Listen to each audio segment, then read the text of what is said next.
Hey guys, tonight we are stepping back way back into the meticulously crafted world of 17th century Japan. Picture this, you're there. The air's still sunlight filters softly through paper screens, and the subtle scent of aged wood and tatami mats fills your senses. You've just been invited to a tea ceremony, a shakai. Sounds lovely, doesn't it? A nice, relaxing cuppa with a friend? Except this isn't your casual coffee date. This is an event so laden with intricate rules and unspoken expectations that, let's be honest, you probably won't survive this with your social standing or perhaps even your sanity entirely intact. It's a delicate dance of etiquette, where one wrong move with a tea bowl could be, well, let's just say, memorable for all the wrong reasons. So, before you get comfortable, take a moment to like the video and subscribe, but only if you genuinely enjoy what I do here. And hey, why not drop your location and local time in the comments below? It's always fascinating to see where everyone is tuning in from escaping their own modern day complexities for a little while. Now dim the lights, maybe turn on a fan for that soft background hum, and let's ease into tonight's journey together. The day begins like any other quiet, unassuming day in your modest samurai class dwelling. The city of Edo or perhaps Kyoto hums with its usual restrained energy.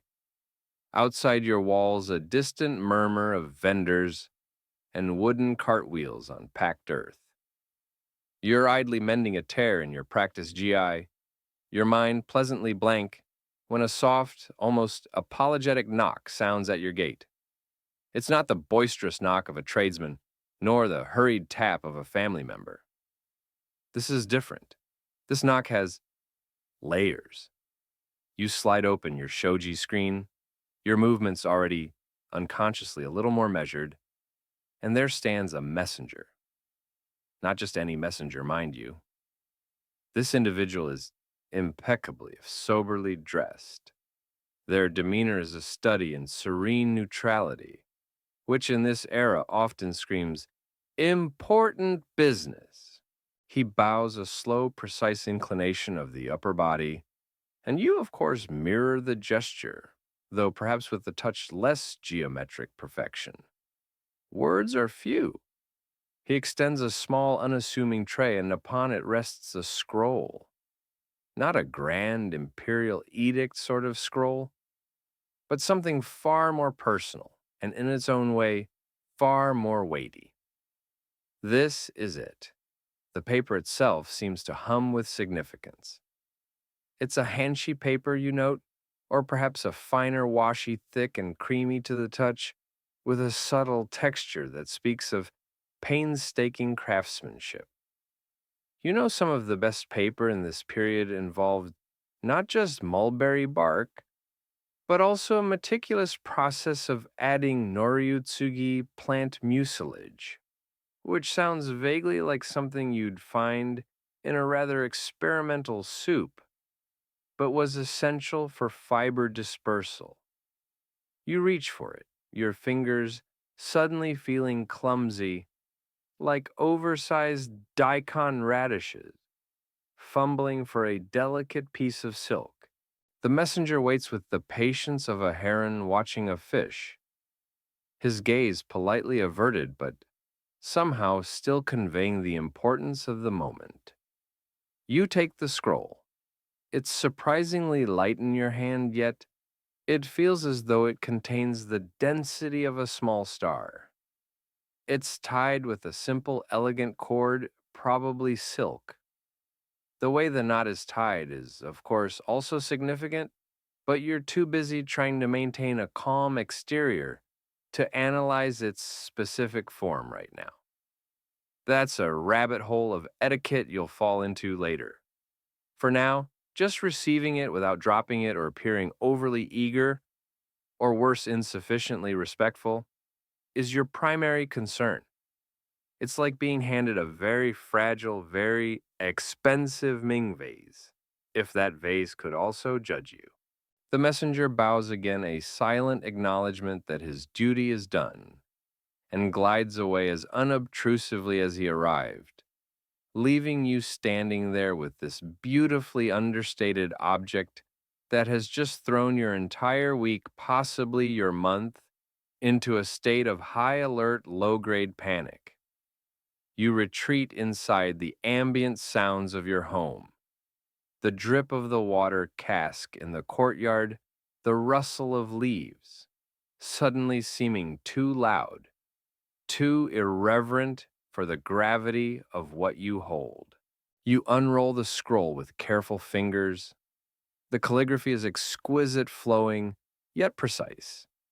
Each character is a miniature work of art, brushed with rich black sumi ink that still carries the faintest, most refined scent.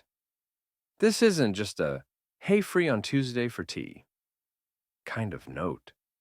This is a work of art in itself, the very act of its creation a part of the ritual. The message is brief, almost poetic. It doesn't shout its importance.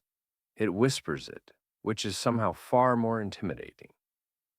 It names the host a person of some considerable standing and renowned for their understanding of chanoyu, the way of tea. It mentions the date, a few weeks hence, and perhaps a subtle hint at the season, or a particular aesthetic theme the host might be exploring. There will be no RSVP card with a little box to tick for the vegetarian option. Acceptance is assumed unless you are perhaps on your deathbed or have been suddenly commanded by the shogun to relocate to a distant province. Even then, you'd need a very good excuse delivered with profound apologies. The weight of the invitation settles upon you. This isn't just an invitation to drink tea. This is an invitation to participate in a living piece of art, a deeply philosophical and spiritual practice that has been refined over centuries. The 17th century, after all, is a period where the ideals of tea masters like Sen no Rikyu, though he lived in the previous century, have become deeply entrenched, codified, and perhaps even made more complex by his successors and various schools. Historians still argue whether the increasing rigidity and meticulousness of the tea ceremony during the Edo period was a genuine continuation of Rikyu's pursuit of wabi-sabi, that beauty found in rustic simplicity and the transience of things, or if it became more of a tool for social distinction and the reinforcement of class structures within the samurai and wealthy merchant echelons. For you right now, that debate is a little too academic. Your main concern is remembering which way to turn the tea bowl and how many sips are appropriate for which type of tea. A small bead of sweat might just be forming on your brow despite the cool air. This is an honor, a significant one. To be invited to a formal tea gathering by this particular host means you are considered someone of taste, or at least someone capable of appreciating it. Or perhaps someone the host feels obligated to invite for reasons of social calculus that are far beyond your desire to comprehend. Whatever the reason, the implications are clear. You must prepare.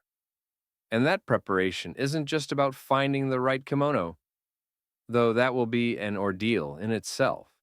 No, the real preparation starts now in your mind. The scroll lies open before you, its elegant characters, a stark reminder of the refined world you are about to enter.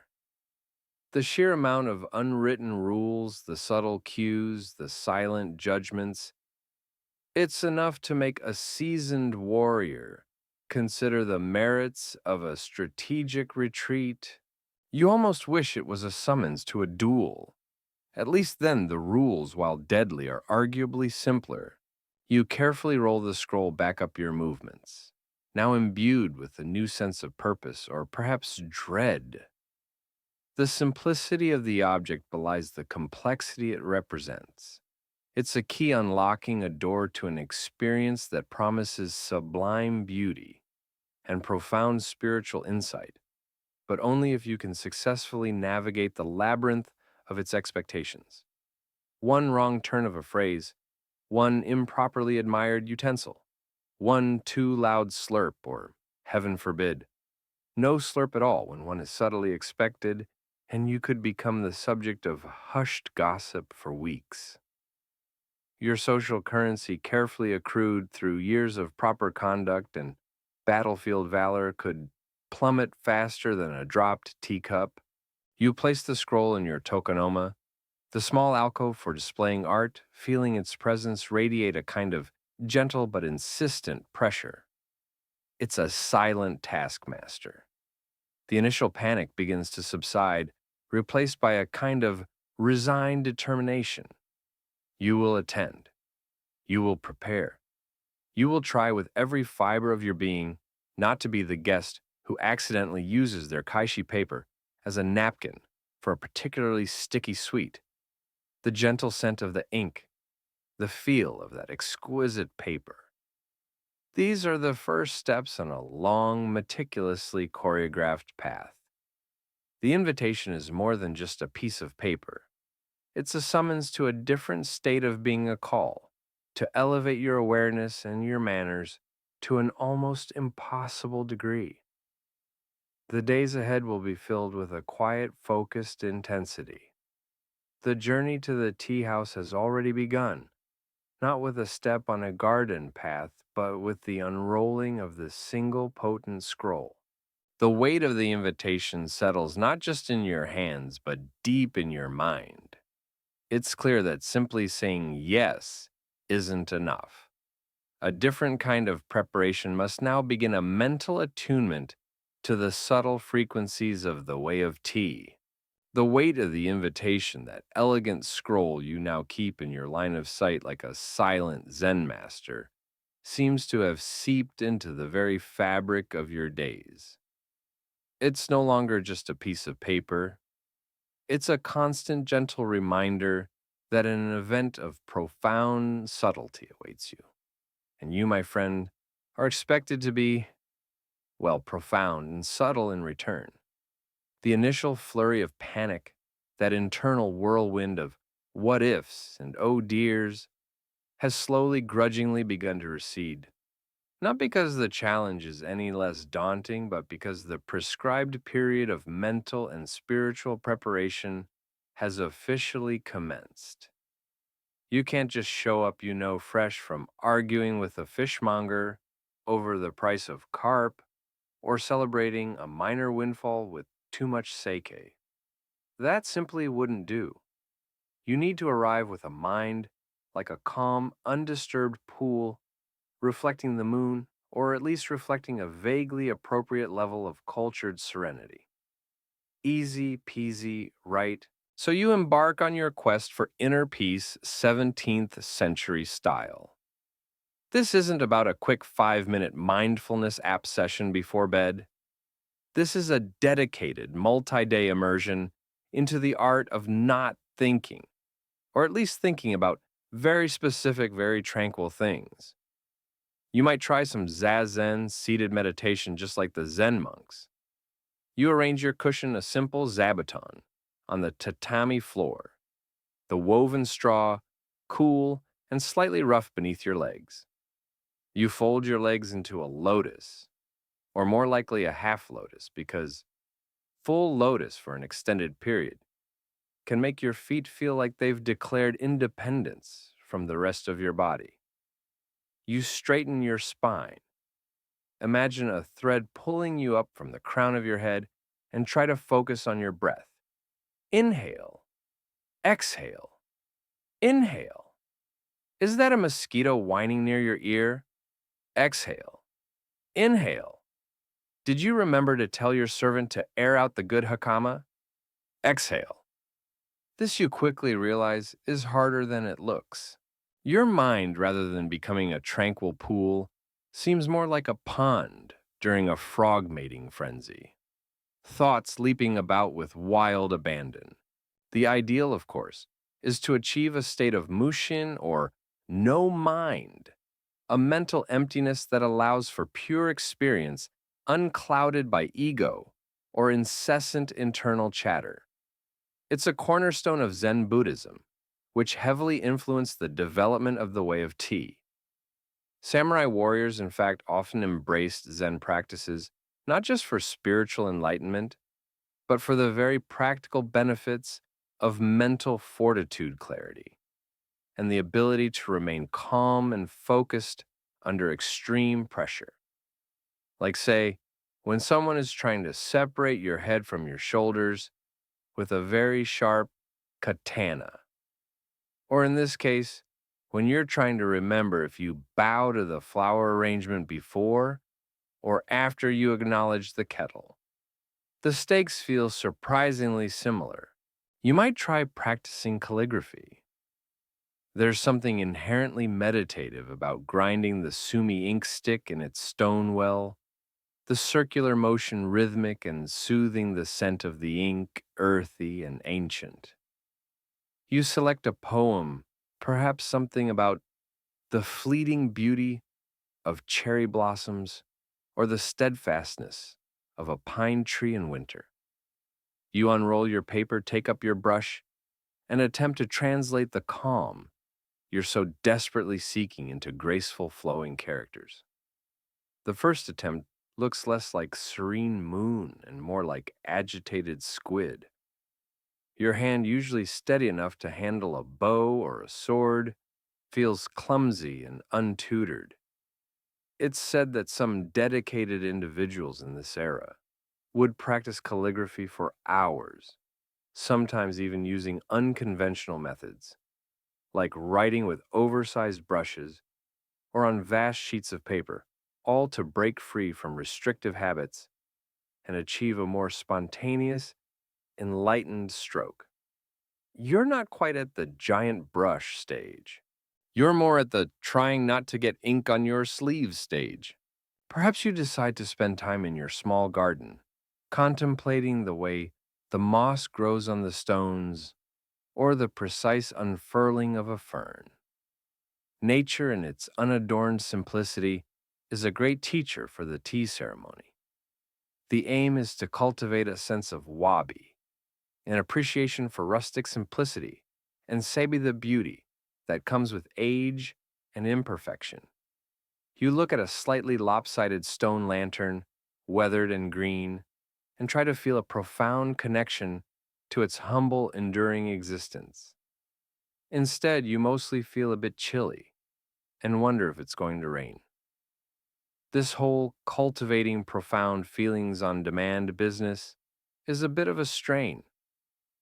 You try to recall the serene face of the messenger who delivered that fateful scroll, wondering if he was born that way or if he too spends his pre-tea ceremony days wrestling with an inner monologue that sounds suspiciously like a market haggle. Days pass in this gentle yet strangely exhausting pursuit of tranquility. You eat simple meals, rice miso soup, perhaps a little pickled vegetable. You avoid boisterous company and loud noises. You might read some Zen parables, those delightfully confusing stories designed to short circuit your logical mind and nudge you towards intuitive understanding. One such koan might ask, "What is the sound of one hand clapping?" You ponder this. Is it a whoosh, a subtle vibration, or is the point that it makes no sound? And therefore, you should stop asking silly questions and just be quiet. The ambiguity is naturally the whole point. It's meant to make your brain do a little mental gymnastics routine, hopefully tiring it out enough to leave you in a state of peaceful befuddlement. Historians still argue, by the way, about the true accessibility and depth of Zen understanding among the broader samurai class. Was it a profound spiritual practice for many, Or did it for some become more of a fashionable philosophical accessory, a way to signal one's cultural refinement? One can only imagine some individuals nodding sagely at Zen discussions, while internally just hoping they remembered to feed their hawk. You find yourself mentally rehearsing the ceremony, the approach to the tea house, the purification ritual, entering the room, admiring the scroll. That scroll again, its elegant script now burned into your memory. You picture yourself moving with grace and precision, your mind empty, yet aware, fully present in each moment. Then, you imagine yourself tripping over the threshold of the tiny door, or knocking over the delicate bamboo water ladle, and a fresh wave of very unzen-like anxiety washes over you. It's a bit like trying to fall asleep by counting sheep. Only the sheep are all tea masters judging your every move, and occasionally one of them tuts disappointedly. It's not exactly conducive to slumber or serenity. One odd bit of local folklore you recall is that consuming too many sour plums before an important event could lead to a restless spirit, making true calm impossible. You make a mental note to avoid sour plums, and perhaps anything else that might agitate your delicate internal balance, like thinking too hard about the potential for social humiliation. It's funny how the pursuit of spiritual emptiness can be so full of little anxieties. You even heard of some ascetics who would meditate under waterfalls or engage in other extreme practices to temper their spirit, though you suspect your host would prefer you arrived clean and dry rather than spiritually cleansed, but smelling faintly of pond life. Slowly, almost imperceptibly, something begins to shift. Perhaps it's the cumulative effect of the quiet, the simple food, the focused intention. Or perhaps you're just getting better at faking it. The internal chatter doesn't disappear entirely, but it becomes a little quieter, like a distant radio rather than a shouting match in your head.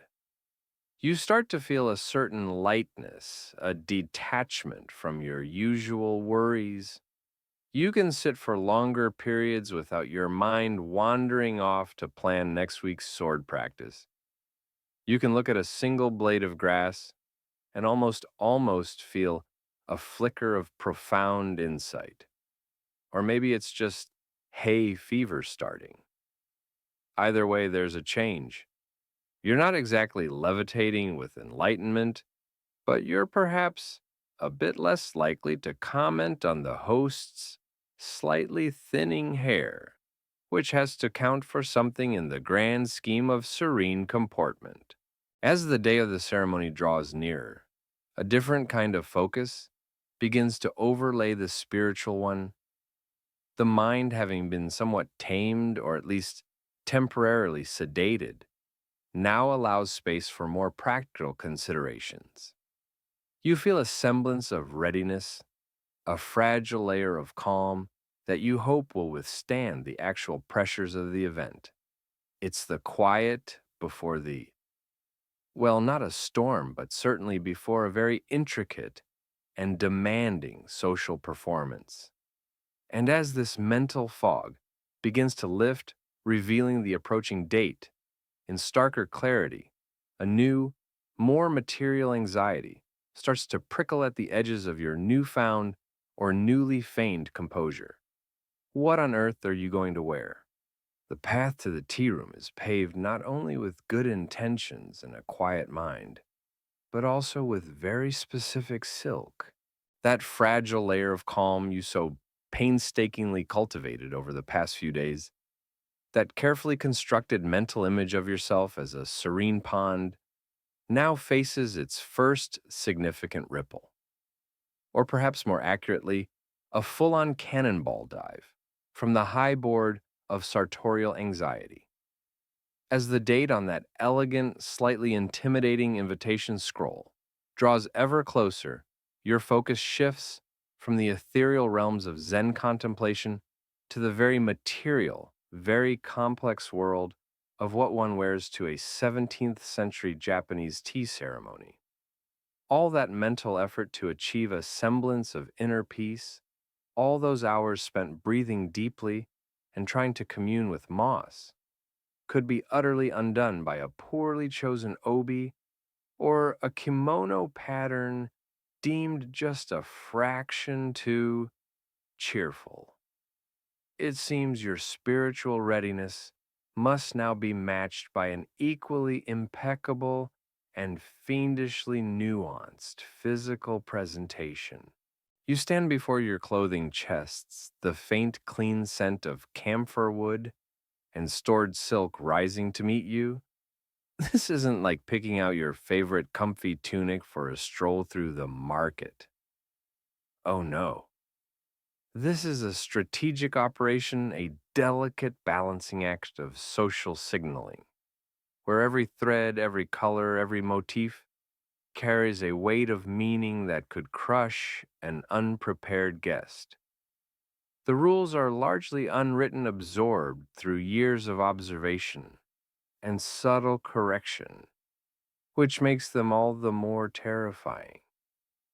It's like trying to pass an exam where the syllabus is whispered in riddles and the grading is done through silently raised eyebrows.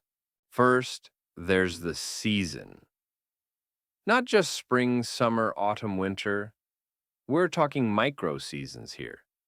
Is it early spring when the plum blossoms are just hinting at their arrival?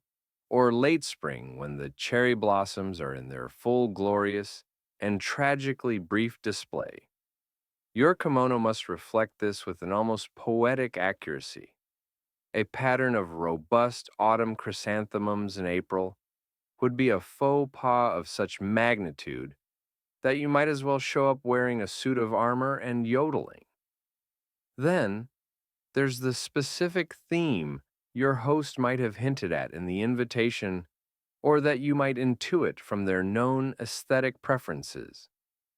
If the theme is, say, the loneliness of the first wild goose, your attire should subtly resonate with that, perhaps through a muted color palette or a solitary understated motif, not a flamboyant display of frolicking cranes.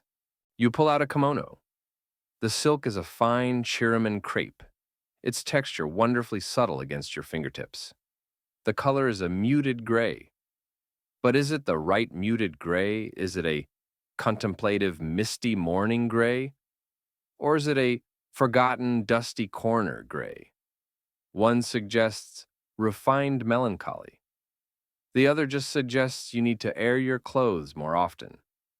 Your long-suffering attendant, who has seen you through countless such pre-event wardrobe crises, watches with an expression of profound, almost zen-like patience, occasionally offering a quiet, perhaps the other one, master, which could mean anything from, that's a disastrous choice, to, I genuinely have a slight preference for the alternative, but please don't ask me to elaborate for the next hour. Then there's the pattern, or lack thereof. For a formal tea ceremony, especially one hosted by a connoisseur of wabi-sabi ostentation, is the enemy. Bright colors and large, flashy patterns are generally out. You're aiming for shibui, that elusive quality of understated, unpretentious beauty. Think of the subtle variations in the bark of an ancient tree or the quiet sheen on a well-used piece of pottery. That's the vibe. So perhaps a solid color or one with a very discreet, almost hidden pattern. A koman with tiny repeating motifs, or an iramuji, a plain-colored silk, perhaps with woven patterns, visible only when the light catches them just so. You recall seeing a particularly unfortunate guest At a previous gathering wearing a kimono with a rather too vivid depiction of battling samurai.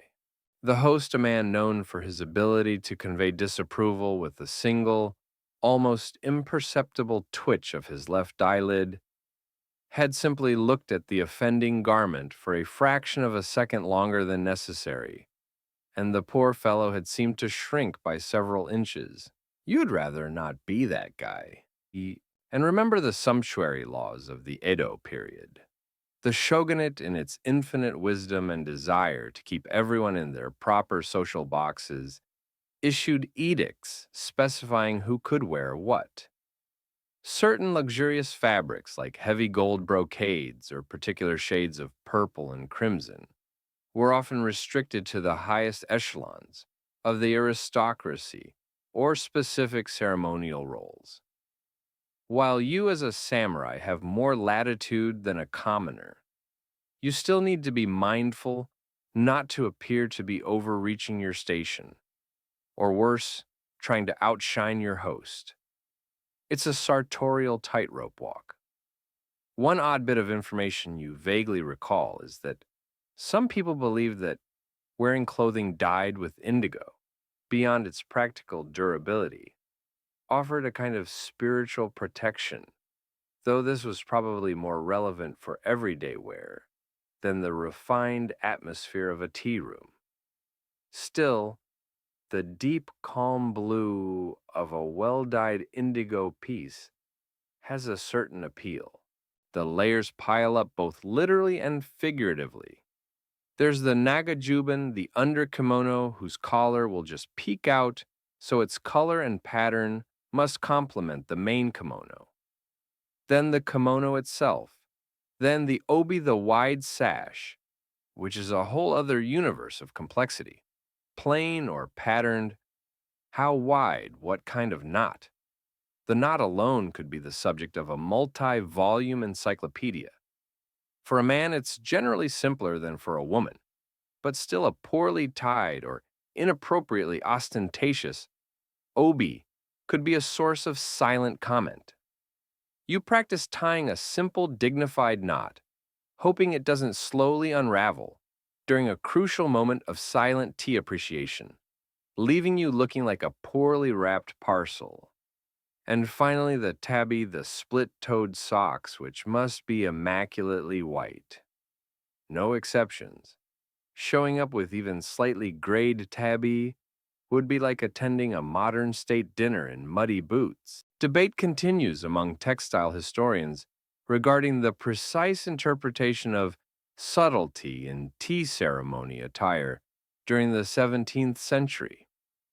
Some scholars lean towards an image of almost severe austerity, where any hint of pattern or color was frowned upon in the most orthodox circles.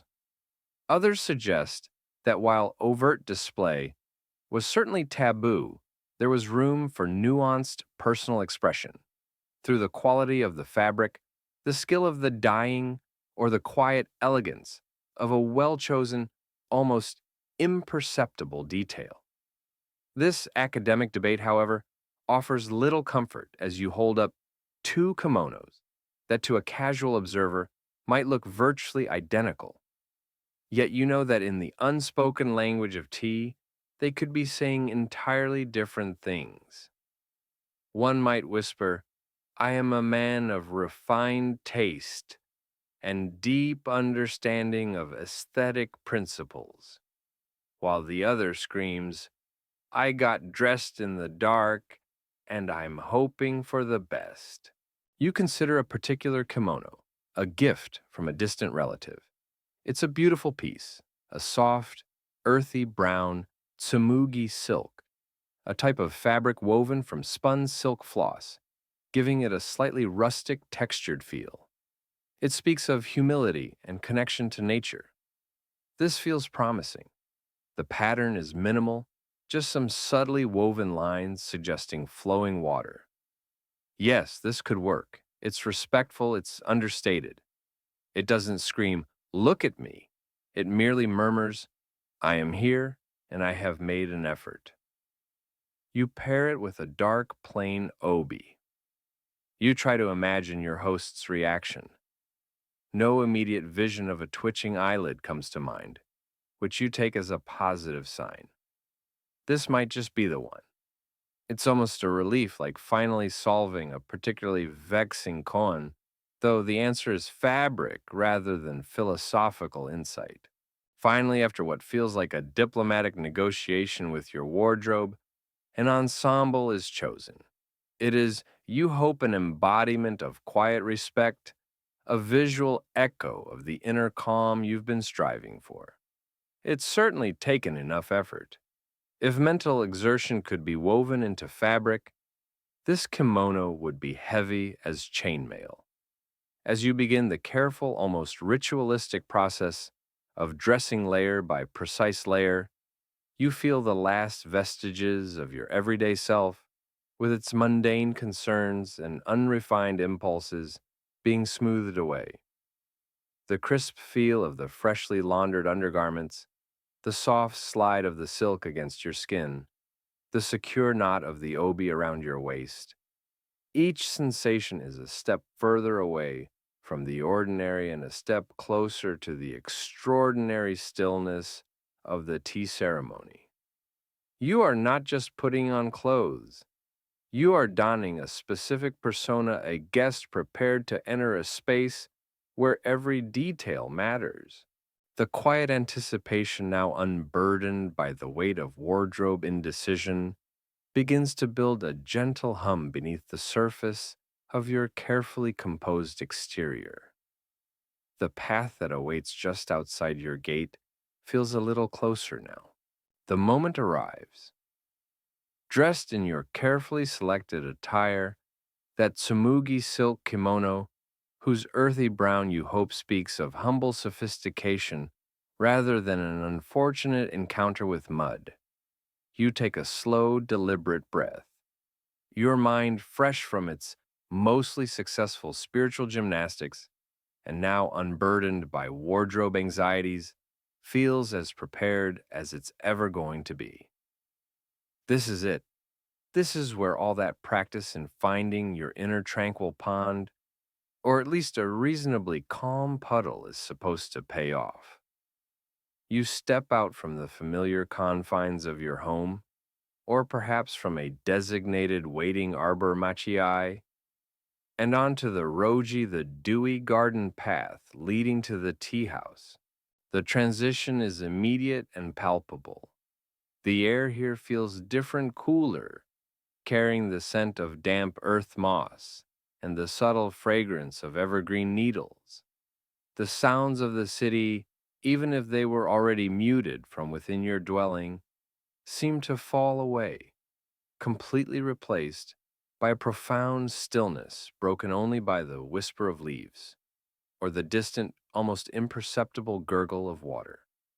The roji is not merely a path, it is a symbolic umbilical cord, detaching you from the mundane world, the dusty world, as the poets call it, and guiding you into the serene embrace of the tea space.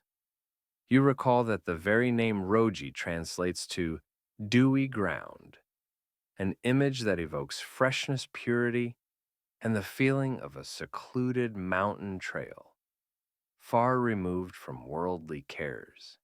It's a far cry from the bustling thoroughfares of Edo, that's for sure. You half expect a wise old hermit to appear from behind a fern and offer you a cryptic piece of advice, though hopefully not about your choice of obi. Your carefully chosen kimono, with its muted earth tones and subtle pattern of flowing water, feels entirely appropriate for this gentle immersion in nature's quietude. Your footsteps shod in simple zori, or perhaps more formal seta, make a soft scuffing sound on the tobi-ishi, the stepping stones that trace a deliberate meandering line through the garden. These are not uniform pavers, laid out with geometric precision. Oh no. Each stone is unique, chosen for its size, shape, texture, and color, and placed with an artistry that aims to look entirely natural, yet is anything but accidental. Their arrangement dictates your pace, forcing you to slow down, to look where you are stepping, to be present in each moment with each individual footfall. Some stones are flat and wide, inviting a pause. Others are smaller, encouraging a quicker, lighter step. It's a subtle choreography, and you are its willing, if slightly nervous dancer. The path has been freshly watered, you notice. The stones glisten with moisture, and the moss alongside them is a vibrant, almost luminous green. This isn't just for aesthetic appeal. It's a traditional gesture from the host, a sign that they are ready and that the garden has been purified for your arrival. It's a silent welcome, as potent as any spoken greeting. You feel a small sense of reassurance. At least, you haven't arrived embarrassingly early, while the host is still frantically sweeping leaves and muttering about tardy moss. The plants that line the roji are not a riot of colorful blooms. You won't find any showy peonies or flamboyant azaleas here. Instead, the planting is deliberately subdued varieties of moss clinging to rocks and tree trunks, graceful ferns unfurling their fronds in shady nooks, slender bamboo that sways with a gentle rustle, and perhaps some carefully pruned pines or maples chosen for the beauty of their form, or the seasonal color of their leaves in autumn or spring. The idea largely credited to tea masters like Senno Rikyu, who profoundly shaped the aesthetics of chanoyu, is that overly vibrant flowers would distract the mind, pulling attention away from the inner journey. The roji is meant to cleanse the senses, not overwhelm them. It's a masterclass in restraint. You pass a sleeve-brushing pine, or so you imagine it to be, its branches artfully trained to extend just far enough that if you weren't paying attention, they might gently graze your kimono sleeve, a subtle reminder of humility and attentiveness. Or perhaps it's just a slightly overgrown pine. It's hard to tell with these things. You try to keep your gaze lowered, focusing on your steps, but you also allow your senses to absorb the quiet beauty around you. The interplay of light and shadow as sunlight filters through the canopy, the texture of a weathered stone lantern encrusted with lichen. These are the details that nurture a contemplative state. You are, in essence, walking through a three-dimensional painting, a carefully composed landscape designed to evoke a sense of profound peace and simplicity. Garden historians and tea practitioners sometimes debate the ideal level of naturalness versus artifice in a roji. Is it meant to be a convincing illusion of untouched wilderness, or a more overtly curated representation of nature's essence? You suspect the answer, like most things in the way of tea, is both and neither, and it depends. Very helpful. Of course, amidst all this serene contemplation, there's the ever-present low-level anxiety of not tripping. Some of these aesthetically pleasing stepping stones look like they were placed with the express purpose of testing your balance and grace. One particularly artful, slightly wobbly stone requires a moment of careful consideration. You pause, recalibrate, and step successfully, avoiding an undignified sprawl amongst the pristine moss. The moss, you feel, would be deeply unimpressed. It has probably witnessed centuries of guests, some graceful, some less so. You can almost hear it sighing, "Another one. Try to keep up, fleshy biped." You make a mental note: the path to enlightenment is apparently paved with potential ankle twisters. A small iridescent beetle makes its slow way across a mossy rock. For a moment, your carefully cultivated Zen focus wavers. You are momentarily just a person fascinated by a tiny creature. Then you remember, observe impermanence. All things are fleeting. Be one with the beetle's journey. Right. You take a breath and return to your mindful ambulation, though a small part of you wonders where the beetle is going and if it too feels the pressure to be suitably profound in such a setting. Probably not. Beetles, you suspect, have their priorities straight. There's a certain rhythm to the walk now. Step, breathe, observe. Step, breathe, feel the cool air. The world outside this tranquil passage seems to recede further with every stone you traverse. The concerns of your daily life, the price of rice, the upcoming archery practice, that slightly passive-aggressive comment from your cousin last week, begin to lose their sharp edges smoothed by the pervasive calm of the garden. This journey through the Roji is not just a physical movement through space. It's a mental and spiritual cleansing, preparing you for the deeper communion that awaits in the tea room itself. You're shedding the skin of the outer world, layer by layer, with each carefully placed footstep. The path may curve, obscuring the tea house from immediate view, a deliberate design choice to prolong the sense of anticipation and transition. It might lead you past a simple bamboo fence or under the arch of a rustic middle gate or chumon, further marking the passage from the outer to the inner sanctum. Each element is considered each turn of the path a gentle unfolding. The silence here is not empty. It's full of the subtle sounds of nature sounds that draw you further into the present moment. The path seems to gently guide you, each stone leading inexorably to the next. Your senses becoming more attuned, your mind quieter, until you perceive just ahead, nestled amongst the greenery, the low silhouette of a stone basin. A silent invitation to the next stage of this unfolding ritual, the purification that will prepare you to finally cross the threshold. The dewy path of the Roji, with its artfully placed stones and whispering foliage, has indeed worked its subtle magic, leading you from the realm of everyday concerns to this quiet, contemplative threshold. Before you, nestled low to the ground amidst a careful arrangement of larger stones and verdant moss, sits the tsukubai, the stone water basin. It's not a grand fountain or an imposing baptismal font. Its beauty lies in its profound humility, its seamless integration with the natural surroundings. This is the next crucial stage in your journey, the ritual purification that will prepare you both literally and symbolically to enter the tea house itself.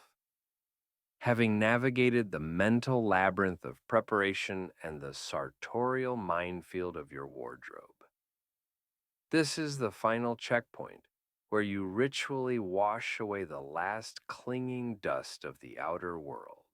The tsukubai arrangement is a small masterpiece of functional aesthetics. The main basin, the chozubachi, is often a natural stone, hollowed out to hold fresh, clear water, or perhaps a carefully selected antique stone vessel with its own quiet history. You notice a bamboo ladle, the hishaku, resting across it, its long handle, inviting you to partake. Around the basin are other stones, each with its purpose, the mei-ishi, or front stone, upon which you are meant to stand or crouch. Perhaps a yoke-ishi to one side where a pail of hot water might be placed for winter ceremonies, and a tashoku-ishi on the other, intended to hold a small lantern for evening gatherings. Though in the soft daylight, these latter two serve more as compositional anchors. The whole ensemble is low, very low. The name tsukubai itself comes from the verb tsukubao, meaning to crouch, or to bow down. When it's a deliberate design choice, forcing you into a position of humility before you even reach the tea room door. It's also a fairly decent test of your knee flexibility and your kimono arranging skills. You approach with the same mindful pace you adopted on the roji. No sudden movements, no unseemly haste. All that serene contemplation you've been cultivating is now being put to the test by the simple mechanics of water a ladle and the human potential for minor aquatic mishaps. You step onto the mei ishi, finding your balance. The stone is cool and solid beneath your tabby-clad feet, through your outdoor footwear, of course, which you'd have left at the edge of the roji or a designated spot. You then perform a respectful bow towards the basin, a silent acknowledgement of its purifying role. Now, for the main event, the cleansing itself. The procedure is precise, a sequence of movements that has been practiced and refined for generations. You pick up the hishaku with your right hand. The bamboo handle is smooth worn by time and used cool to the touch. You scoop up a ladleful of water from the basin. The water is invitingly clear, perhaps, with a single perfect leaf floating on its surface, or maybe as an odd but charming detail you once heard, subtly scented by a nearby sprig of kuramoji wood, though you detect no such aroma today, just the clean scent of pure water. Don't take too much water. That would be greedy. Don't take too little. That would be disrespectful, or worse, ineffective.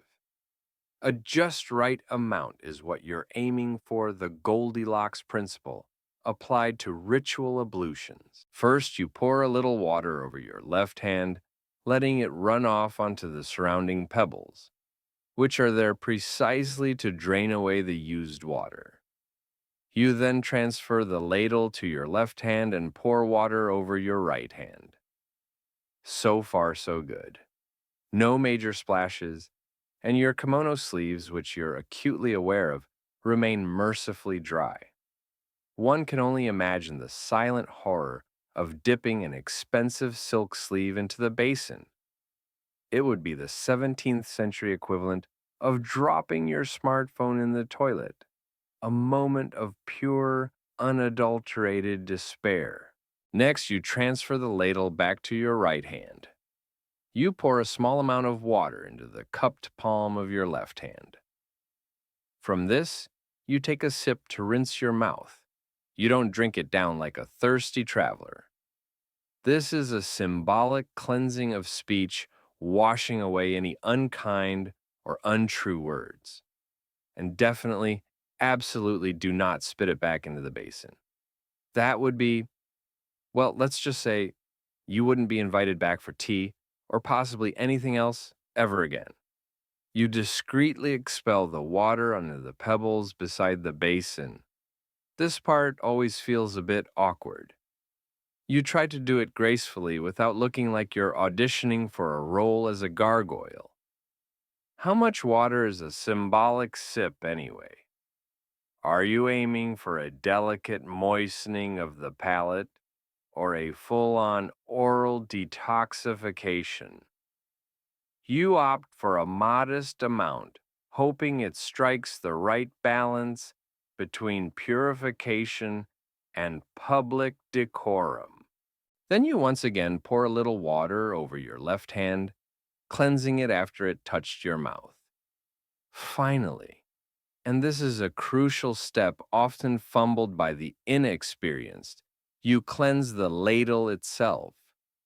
You raise the hishaku almost vertically, allowing the remaining water to trickle down the handle, purifying it for the next guest.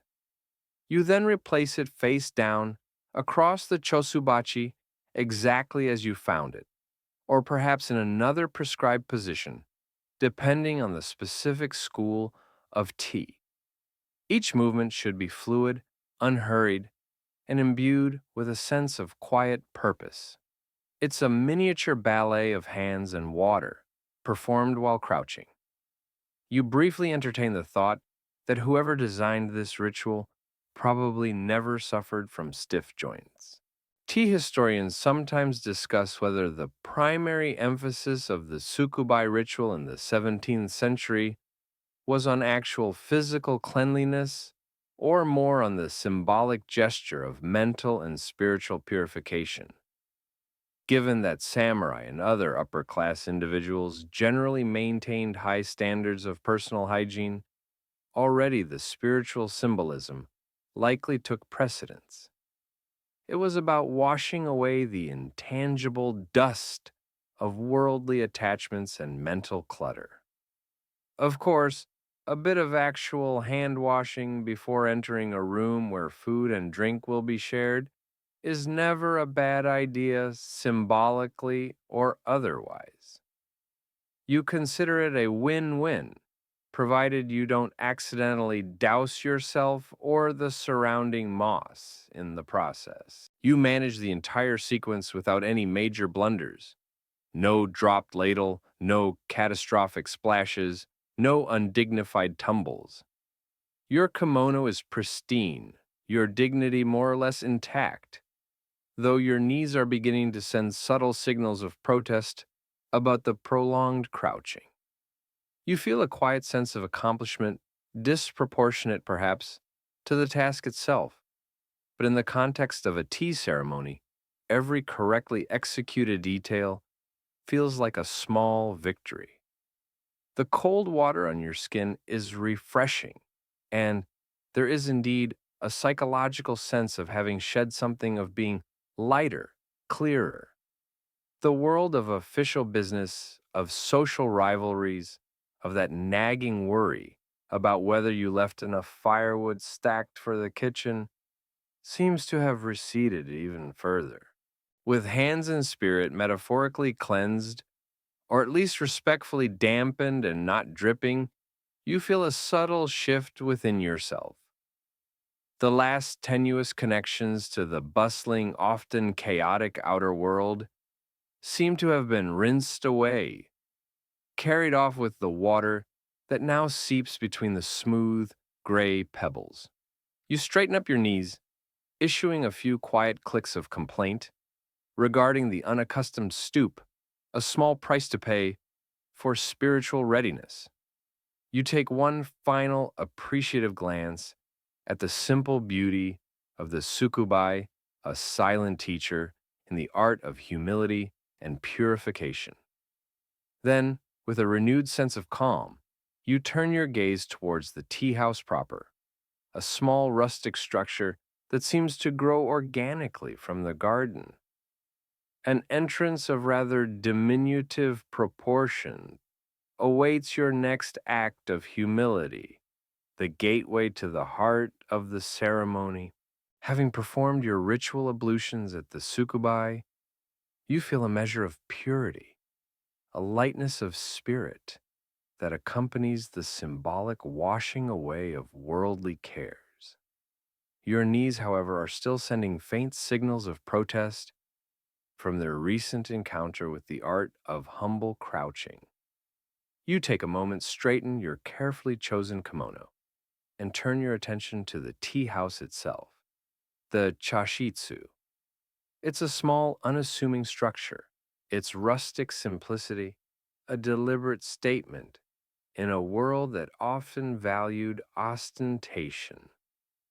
And there, set into its earthen wall, is your next challenge, your next lesson in humility. The nijiriguchi, the crawling in entrance. It's not a door in the conventional sense. It's more of a small rectangular aperture, typically only about 2 to 2.5 feet square. That's roughly 60 to 70 centimeters, for those of you using the metric system of mental measurement. It's low, shockingly low. You've seen dog kennels with more generous access. This isn't an oversight in design. It's a profound philosophical statement made manifest in wood and plaster, attributed most famously to the great tea master Sen no Rikyu. The Nijiriguchi was revolutionary. In the rigidly hierarchical society of 17th century Japan, where every interaction was usually governed by rank and status, this tiny entrance served as a great leveler. Daimyo, samurai, wealthy merchant, regardless of your station in the outside world, here you were simply a guest. To enter the sacred space of the tea room, everyone had to bow low to physically humble themselves, shedding their worldly importance like an unnecessary outer garment. For you as a samurai, this act of humility carries particular weight. Before you even contemplate the contortions required to pass through the opening, you must first address the matter of your swords. Your daisho, the matched pair of long and short swords, the very soul of the samurai, the symbols of your status, your martial prowess, and your right to dispense summary justice, cannot enter the tea room. The tea room is a sanctuary of peace, harmony, and respect. Weapons, with all they represent, have no place within its serene confines. There's usually a special sword rack, a katana cock, discreetly placed nearby. You unfasten your swords from your obi, a gesture that feels strangely significant, almost like disarming a part of your own identity. Leaving your blades outside feels a bit like being asked to leave your courage and your honor on the doorstep. A very sharp, well-polished courage and honor at that. But these are the rules, and the rules are the bedrock of this entire experience. Swords safely stowed, you turn back to the nijiriguchi. It looks even smaller now. You take a deep breath, recalling your Zen exercises from the days of mental preparation, though, contorting gracefully through a very small hole while maintaining an expression of serene enlightenment wasn't specifically covered in the syllabus. Architectural historians and tea scholars continued to explore whether the nijiriguchi was solely a symbolic innovation for humility, or if its design also held practical considerations for controlling the influx of light and air, maintaining the intimate atmosphere of the tea room, and enhancing the psychological transition of the guest into a secluded world. You suspect it's a bit of all of the above, with a healthy dose of let's see who's really committed to this wabi-sabi lifestyle. You kneel before the opening. There's a prescribed method, of course. Usually you place your hands on the threshold, then slide one knee in, followed by your head and shoulders, and then the other knee. It's a movement that requires a certain degree of coordination and a blithe disregard for what your silhouette might look like to any passing squirrels. You try to recall if you're supposed to enter head first or lead with a particular shoulder. It's like a very slow, very dignified, and highly ritualized game of Twister, played in expensive silk. You spare a brief sympathetic thought for Lord Kuroda, a man of considerable height and impressive girth, who, according to hushed courtly gossip, once got momentarily wedged in such an entrance, requiring the subtle but firm assistance of his host to achieve full ingress. You sincerely hope not to become the subject of similar anecdotes. The frame of the nijiriguchi is made of plain wood, smooth and worn. There's no ornamentation, nothing to distract from its fundamental purpose. As you begin your entry, you're acutely aware of your kimono, hoping not to snag the silk or disarrange its careful folds too drastically. The first part is the trickiest, getting your head and shoulders through without either bonking your forehead on the upper frame or scraping your chin on the lower. You opt for a slow, controlled duck and slide maneuver. For a moment, you're neither fully outside nor fully inside, suspended in a liminal space, a human ampersand connecting the roji to the tea room. The light changes. The muted greens and browns of the garden give way to the even more subdued tones of the interior. The air feels different too, warmer perhaps and stiller, carrying the faint, clean scent of tatami mats and aged wood, maybe a whisper of the incense that will later be prepared. Your movements, however graceful, you attempt to make them feel amplified in this transition. The rustle of your silk garments, the soft thud of your knee on the tatami inside. Every sound seems to resonate in the anticipated quiet of the tea room. It's a far cry from striding purposefully through the main gate of a castle. This entrance forces a vulnerability, a stripping away of pretense. It's hard to maintain an air of imposing authority when you're essentially crawling on your hands and knees. And that, of course, is precisely the point. One popular, though perhaps apocryphal story tells of a wealthy merchant who, finding the Nijiriguchi beneath his dignity, had his servants dismantle part of the tea house wall so he could enter upright. Needless to say, he missed the entire spiritual essence of the ceremony. You, on the other hand, are committed to the full, occasionally awkward experience.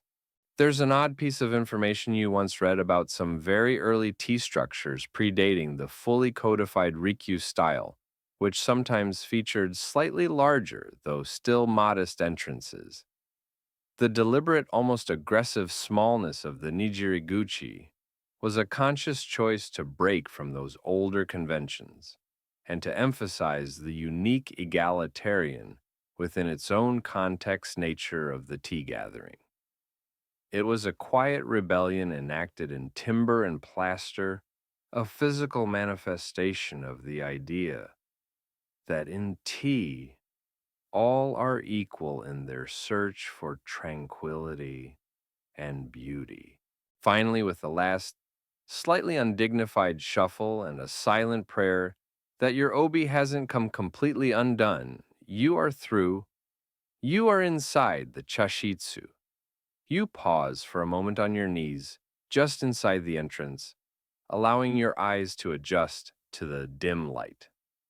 The Nijiriguchi, often a sliding panel, is then closed sometimes by you, sometimes by the last guest, if others are following, or sometimes by the host from the inside, if they are already present and waiting.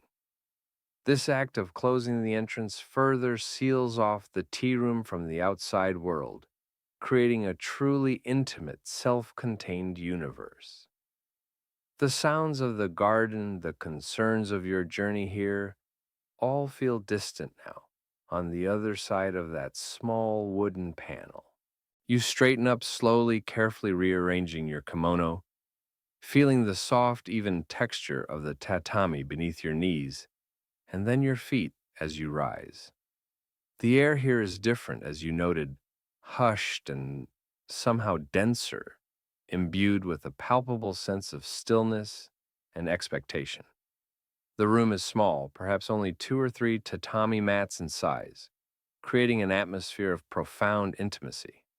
The walls are of simple clay, the ceiling of woven bamboo or reeds, the wooden posts unvarnished, showing the natural grain and texture of the material. It is a space designed to soothe the senses, to eliminate distraction, and to focus the mind. Your first carefully prescribed act within these hallowed humble walls awaits your attention, a silent dialogue with an object of art that sets the tone for all that is to follow. You're inside. The small square Nijiriguchi panel is now closed, a definitive seal against the world you've left behind. The light within the shashitsu. The tea room is subdued, filtering softly through paper-covered windows, or perhaps originating from a single strategically placed oil lamp if the hour were later. It's an atmosphere designed for introspection, for the quiet appreciation of subtle beauty.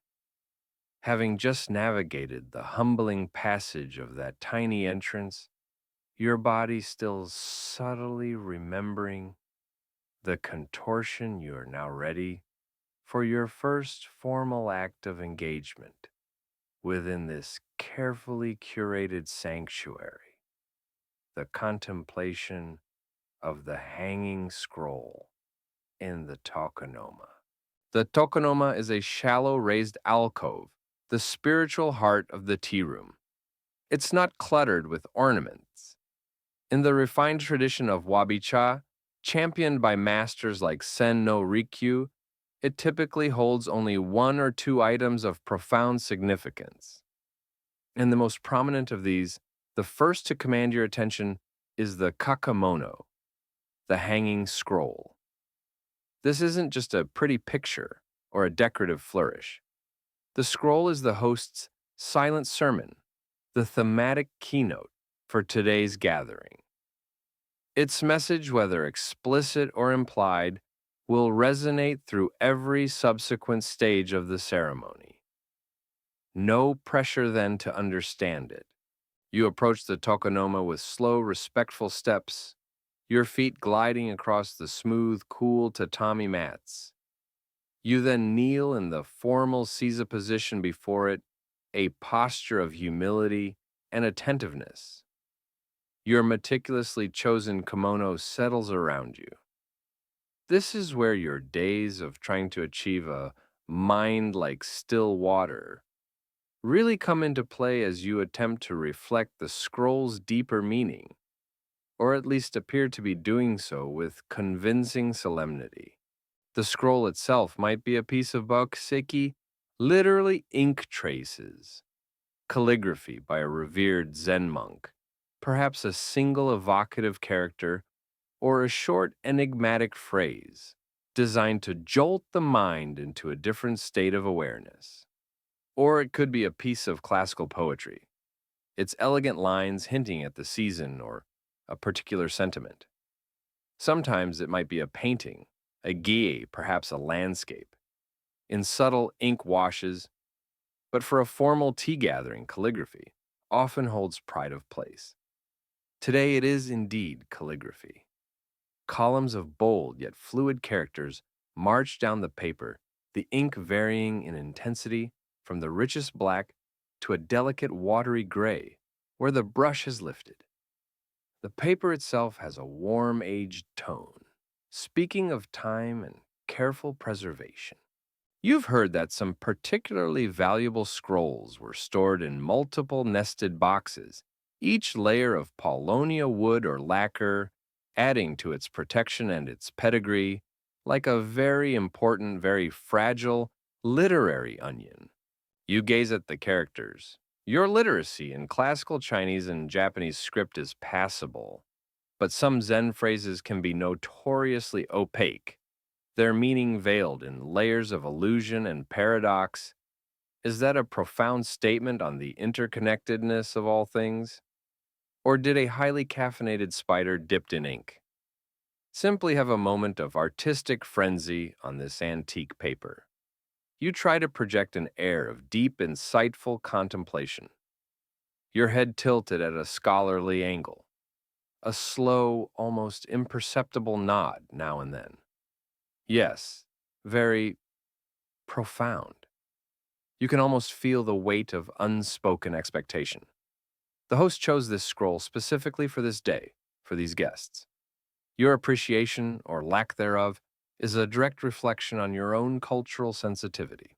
One of the light jokes you might make to yourself very internally, of course, is that if you squint just right, that complex character in the middle could be tea or possibly urgent need for a dictionary. You quickly banish the thought. Focus. Remember the season. The invitation hinted at late autumn. Does the phrase speak of falling leaves, the clarity of the air after a frost, the melancholy beauty of migrating birds? You search for clues for a hook upon which to hang your understanding. Perhaps the host, if they are particularly kind and sense your silent struggle, might later offer a subtle comment that illuminates the scroll's meaning. But for now, you are on your own, wrestling with ancient wisdom and the fear of looking like a cultured buffoon. Art historians and tea scholars often debate the extent to which guests in the 17th century were truly expected to decipher complex Zen calligraphy on the spot. Was a full literal comprehension essential, or was the act of respectful, sincere contemplation itself an openness to the scroll's aesthetic and spiritual presence the primary cultural requirement? You sincerely hope it's the latter. You try to feel the energy of the brushstrokes, the balance of the composition, the rhythm of the characters. There is a raw power in some bokuseki, a direct transmission of the calligrapher's spirit that can be apprehended even without a full grasp of the literal meaning. Or so you tell yourself as you continue your thoughtful gaze. The silence in the room is profound. The only sounds are your own soft breathing and perhaps the distant, almost subliminal hum of the city, now thoroughly banished from your immediate consciousness by the roji, the tsukubai, and the nijiriguchi. This focused silence amplifies the presence of the scroll. It hangs there, a silent teacher, a challenging koan presented in ink and paper. You are aware that if other guests have already entered, they too will be engaged in the same ritual of appreciation, perhaps just behind you, perhaps already seated. There's no overt competition, of course. This is the way of tea, not a calligraphy quiz show. But one is subtly aware of the shared yet individual experience of engaging with the host's chosen theme. You recall an odd bit of information. Sometimes the mounting of the scroll itself could be as significant as the calligraphy. The choice of silk brocades for the borders, the materials of the roller knobs at the bottom, the jiku, all could carry subtle meanings or reflect the host's taste. A wabi-style tea master like Rikyu would have favored simple, unobtrusive mountings that didn't overshadow the artwork itself. The scroll before you seems to adhere to this principle. Its mounting is elegant but restrained, serving only to enhance the power of the calligraphy. After a suitable period of contemplation, not too short lest you appear dismissive, not too long lest you appear to be struggling comically or holding up the proceedings, you make a slow, deep bow from your kneeling position, a gesture of respect to the scroll, to the calligrapher, and to your host for sharing this treasure. The act of bowing seems to seal your engagement with the artwork. You have paid your respects, absorbed what you could, and are now ready to move to the next element of appreciation. Your neck might be a little stiff from maintaining that scholarly tilt, but your spirit feels, well, perhaps not fully enlightened, but certainly more cultured than it did 10 minutes ago. Having absorbed, or at least respectfully gazed at the profound calligraphy and offered your silent reverence, your attention is gently guided, almost as if by an invisible current in the still air of the tokonoma, to another often smaller but no less significant point of beauty within the alcove. Usually sharing this honored space or positioned nearby is the shabana, the tea flower arrangement. Its quiet presence offers a different kind of dialogue, a counterpoint to the intellectual weight of the scroll. Still kneeling before the tokonoma, your mind gently disengages from the inked pronouncements of the hanging scroll. The echoes of its ancient wisdom or your best attempt at deciphering them linger, but now your attention is drawn to a different, Yet equally significant inhabitant of this revered alcove, the shabana, the tea flowers. There, usually in a simple vase placed to one side or beneath the scroll, is a floral arrangement that is the living embodiment of the tea ceremony's aesthetic, natural, unassuming, and profoundly seasonal. If the scroll was a complex philosophical treatise, the Chabana is a single poignant haiku composed by nature itself, carefully transcribed by your host. You won't find an ostentatious bouquet here, no grand explosion of color or form like the more elaborate ikebana arrangements you might see in a formal reception hall or a temple display. Chabana is different. Its guiding principle is a kind of artful artlessness. The flowers often just a single bloom or a small discreet spray of a few blossoms and leaves should look as if they were just gathered from a field, still holding the morning dew, their wild spirit untamed by overly complex techniques. It's a celebration of the ephemeral, the perfectly imperfect. You recall the famous story of Sen no Rikyu, who, when Toyotomi Hideyoshi came expecting to see his renowned garden of morning glories, had apparently cut down every single one. Hideyoshi dismayed entered the tea room to find a single perfect morning glory displayed in the tokonoma, Rikyu's dramatic way of focusing attention on the unique beauty of one rather than the distracting multitude. You hope your host hasn't gone to such extreme lengths with their own garden, but the principle is clear. Today, the arrangement consists of a slender branch of wild camellia, its deep pink blossom just beginning to unfurl, accompanied by a single glossy leaf. It's breathtaking in its simplicity. Or perhaps it's a delicate sprig of an unassuming field flower, something you might overlook on a countryside walk, now elevated to a place of honor. You might momentarily think, is that a weed? A very artistic weed, of course. A Zen weed perhaps contemplating its own transient weedness. But you quickly recognize the profound intention behind the choice. These are not hothouse rarities. These are flowers of the season flowers that speak of the immediate natural world just outside the tea room walls. The host has selected them with immense care, ensuring they harmonize with the theme suggested by the scroll and the overall atmosphere of the gathering. The vase, the haner, is equally important. It won't be a glittering crystal affair or a brightly glazed porcelain masterpiece.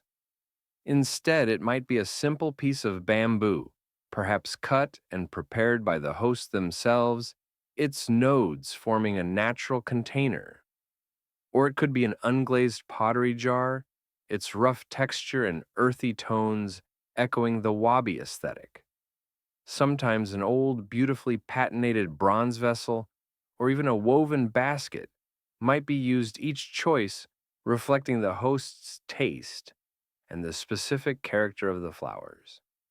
The vase today is a dark, slightly irregular ceramic piece, its surface showing the subtle marks of the potter's hands, a testament to humble craftsmanship. It doesn't compete with the flower. It cradles it, supports it, presents it without fanfare. You study the arrangement. The way the branch curves the angle of the blossom, the fall of the leaf. Nothing is accidental, yet it all appears effortlessly natural. This is the essence of Chabana, to capture a fleeting moment of natural beauty and bring it into the tea room, not as a conquered specimen, but as a respected guest. The degree to which these arrangements in the 17th century were truly natural versus examples of highly calculated naturalness is a frequent topic of discussion among floral artists and tea historians. They explore that delicate, almost invisible line between genuine artlessness and the most masterful concealed artifice. You suspect it's a skill that takes a lifetime to perfect this ability to make something so carefully constructed look so utterly spontaneous. The flower seems to be in quiet conversation with the scroll you just contemplated. If the scroll spoke of the stark beauty of a winter landscape, the flower might be a single resilient plum blossom, a promise of warmth to come. If the scroll was a Zen phrase about impermanence, the flower in its brief, perfect bloom is a living illustration of that very concept. Your host, through these two carefully chosen objects, has created a dialogue, a resonance that fills the tokonoma and, by extension, the entire tea room. Your task as a guest is to listen to this silent conversation, to appreciate its nuances. You find yourself nodding slowly again, just as you did with the scroll. Yes, you think the delicate curve of that single camellia petal, it truly speaks to the ephemeral nature of petalness and its juxtaposition with that rather stern, calligraphic stroke about mountains. Quite something. You're trying your best here. There's no strong fragrance emanating from the shabana. Heavily scented flowers are generally avoided in the tea room as their perfume could interfere with the subtle aroma of the tea or the delicate fragrance of the incense which is yet to come. The beauty here is primarily visual and conceptual. You might notice a tiny glistening droplet of water still clinging to a leaf, a deliberate touch by the host to suggest the freshness of early morning. It's these minute details, this painstaking attention to the seemingly insignificant, that elevates the tea ceremony from a simple beverage consumption to a profound aesthetic experience.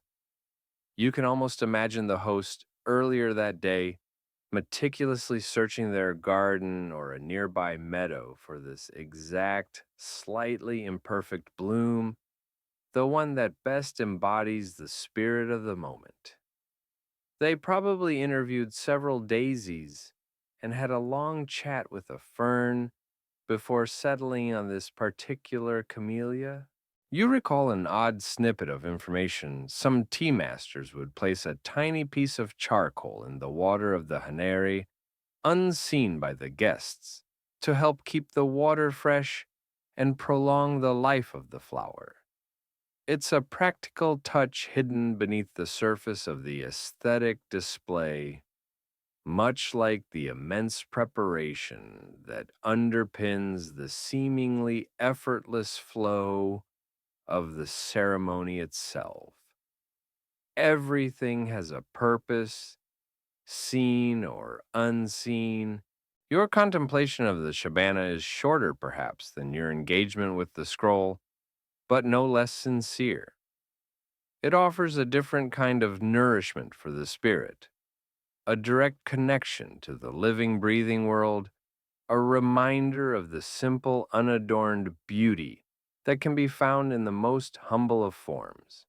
It cleanses the palate of the mind after the intellectual rigors of the calligraphy. You bow once more, a gesture of appreciation for this fleeting beauty.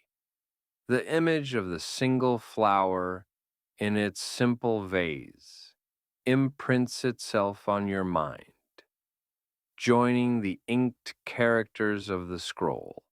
Having allowed the simple beauty of the Shabana to settle in your mind, a soft rustle of silk from your host, who may have entered silently while you were absorbed, or perhaps a subtle, almost imperceptible shift in the energy of the room, indicates that the initial period of silent appreciation in the tokonoma is drawing to a close. Another sensory layer, another meticulously chosen element of this carefully orchestrated experience is about to be introduced, engaging yet another of your senses. in this unfolding journey towards a shared bowl of tea.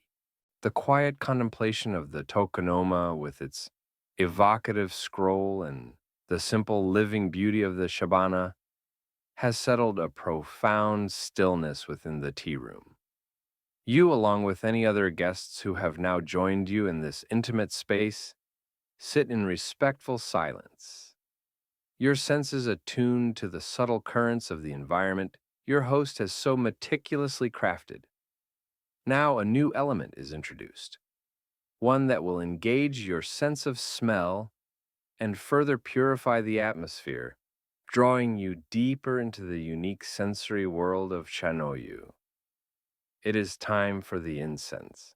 Your host, who has perhaps been seated in quiet meditation or has just made their formal entry, now moves with that characteristic grace and economy of motion that seems to be the hallmark of seasoned tea practitioners. Every gesture is precise, unhurried, yet perfectly efficient. There's no wasted movement, no fumbling. It's like watching a slow, deliberate dance, where each step has been practiced 1,000 times, yet appears entirely natural and spontaneous. You watch your gaze, soft and appreciative, as they prepare to offer incense. This isn't about lighting a joss stick you bought at the market to freshen up your living space. This is manko, listening to incense, an integral part of the ceremony, often linked to the more elaborate practices of kodo, the way of incense. The host first brings out the kogo, a small lidded container for the incense. The kogo itself is often a work of art, perhaps a beautifully lacquered piece, a carved wooden box, or a piece of ceramic, its design subtly reflecting the season or the theme of the gathering. Today, it's a modest, dark ceramic container, its unadorned surface complementing the wabi aesthetic. The host handles it with reverence, placing it carefully before them. Inside this container are not sticks or cones, but tiny chips or slivers of precious aromatic wood, usually high-quality aloes wood ginkgo or sandalwood byakudan. The most prized of all is kayara, a type of aloes wood so rare and fragrant that historically it was often worth more than its weight in gold. You wonder what rare treasure lies within that humble ceramic pot. You certainly hope it's not something so potent it will trigger an unseemly sneezing fit at a moment of profound Zen calm. Please don't be essence of aggressively assertive pine forest. You silently pray. Next, the host turns their attention to the koro, the incense burner, or in some cases, the charcoal brazier furo or RO, depending on the season that will also be used to heat the kettle for the tea. If it's a dedicated koro, it too will be an object of quiet beauty. The host meticulously prepares a bed of fine white ash within it. Then, using delicate metal chopsticks, they select a piece of glowing charcoal from a separate container and carefully bury it within the ash, creating a small, hidden source of heat. The level of concentration is intense. It's as if the fate of empires rests on the precise angle of this tiny ember. Once the charcoal is nestled perfectly, the host takes a small, fragrant wood chip from the kogo using another set of specialized implements, or sometimes just their fingers if the piece is prepared so. They then place this sliver of wood on the ash, not directly on the glowing charcoal, but near enough that the gentle heat will slowly release its fragrance without actually burning it with a visible flame or producing heavy smoke. The idea is to warm the wood to coax out its soul, its ethereal scent, which will then subtly perfume the air. It's a process of incredible delicacy. You watch, fascinated by the precision, the almost surgical care, with which this tiny piece of wood is handled. It's a far cry from your usual method of dealing with firewood, which generally involves a larger log and a distinct lack of surgical precision. And then you wait. There's no immediate cloud of perfumed smoke. Instead, the fragrance emerges gradually, almost imperceptibly at first. It's a whisper, not a shout. You become aware of a subtle shift in the olfactory landscape of the room. The clean scents of tatami, aged wood, and the faint, earthy aroma from the roji are now joined by a new note, something warm, resinous, perhaps slightly spicy or sweet, but always refined and complex.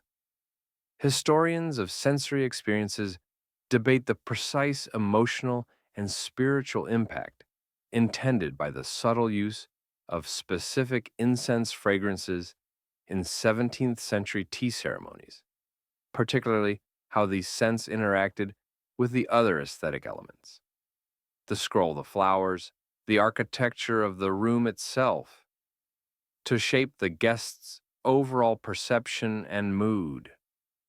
Was it purely for purification or to evoke specific poetic associations or to heighten spiritual awareness? Probably a bit of everything. You try to identify the scent. Is it the fabled Chiara or a particularly fine grade of sandalwood? It's not like the strong, sometimes cloying perfumes you might encounter in other settings. This is something far more elusive, something that teases the senses rather than overwhelming them. Is that cedar you ponder? Or perhaps a hint of really well behaved, very expensive bonfire? The subtle fragrance is meant to harmonize with the visual beauty of the scroll and flower you admired earlier, adding another layer to the carefully constructed sensory environment. It's designed to purify the air, certainly, but also to calm the mind and elevate the spirit, preparing everyone for the tea that is to come. You recall hearing that in the formal art of Kodo, participants engage in complex incense games, or kumiko, where they try to identify different types of incense by scent alone, often based on classical literary themes. These gatherings could be incredibly sophisticated, with participants composing poetry inspired by the fragrances. While a tea ceremony isn't a Kodo gathering, the same reverence for fragrant wood is present. It's another layer of refined pleasure, another opportunity for mindful appreciation. An odd, perhaps slightly off topic detail you remember is that some ancient incense recipes were guarded more closely than state secrets passed down through generations within specific families or monastic orders. The value placed on these aromatic substances was immense, as the delicate fragrance almost imperceptibly fills the small room, mingling with the clean scent of tatami and old wood. It creates a tranquil, purified atmosphere, a perfect prelude to the next phase of the ceremony. The host, having completed this quiet ritual, may make a subtle adjustment to their posture, or a particular utensil may be brought forward. The air itself seems to hum with a quiet anticipation, a subtle shift in your host's posture, a silent signal that only the most attuned guest might notice, suggests that the moment for the first taste, the simple yet profound culinary experience of the kaiseki meal, is now approaching, a gentle offering to prepare the palate and stomach for the intensity of the tea. The ethereal fragrance of the incense, now a soft, almost subliminal presence in the shashitsu, has thoroughly purified the atmosphere, settling a deep calm over you and your fellow guests. It lingers, a delicate aromatic veil, as your host, with movements as fluid and economical as before, signals the commencement of the next phase, the kaiseki meal. This isn't a lavish banquet designed to impress with sheer abundance. Rather, it's a light, thoughtfully composed sequence of dishes intended to gently prepare your palate and stomach for the rich tea that will follow. The very term kaiseki huaishu whispers of this intent, literally breaststone. It harks back to the practice of Zen monks who would place warmed stones inside the folds of their robes to ward off hunger during long periods of meditation. So, you're not expecting a 7-course feast with a roast suckling pig. Think more along the lines of edible poetry. The host begins to serve each action performed with that same focused grace you observed during the incense ritual. There's no clatter of dishes, no bustling energy.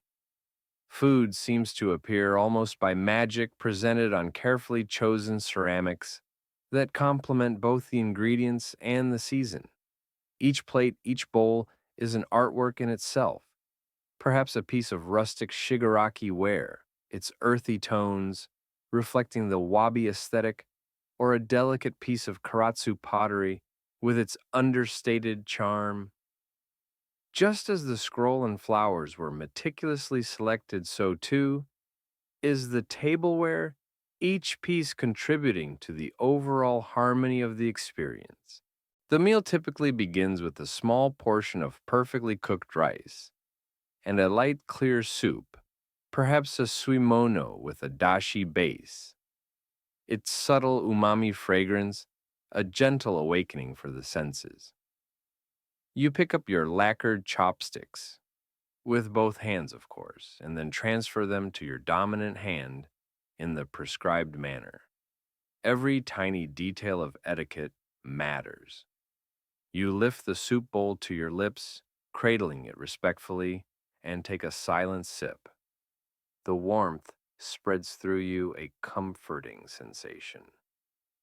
The flavor is clean, pure, hinting at the season through a single, perfectly placed leaf of mitsuba or a sliver of yuzu peel.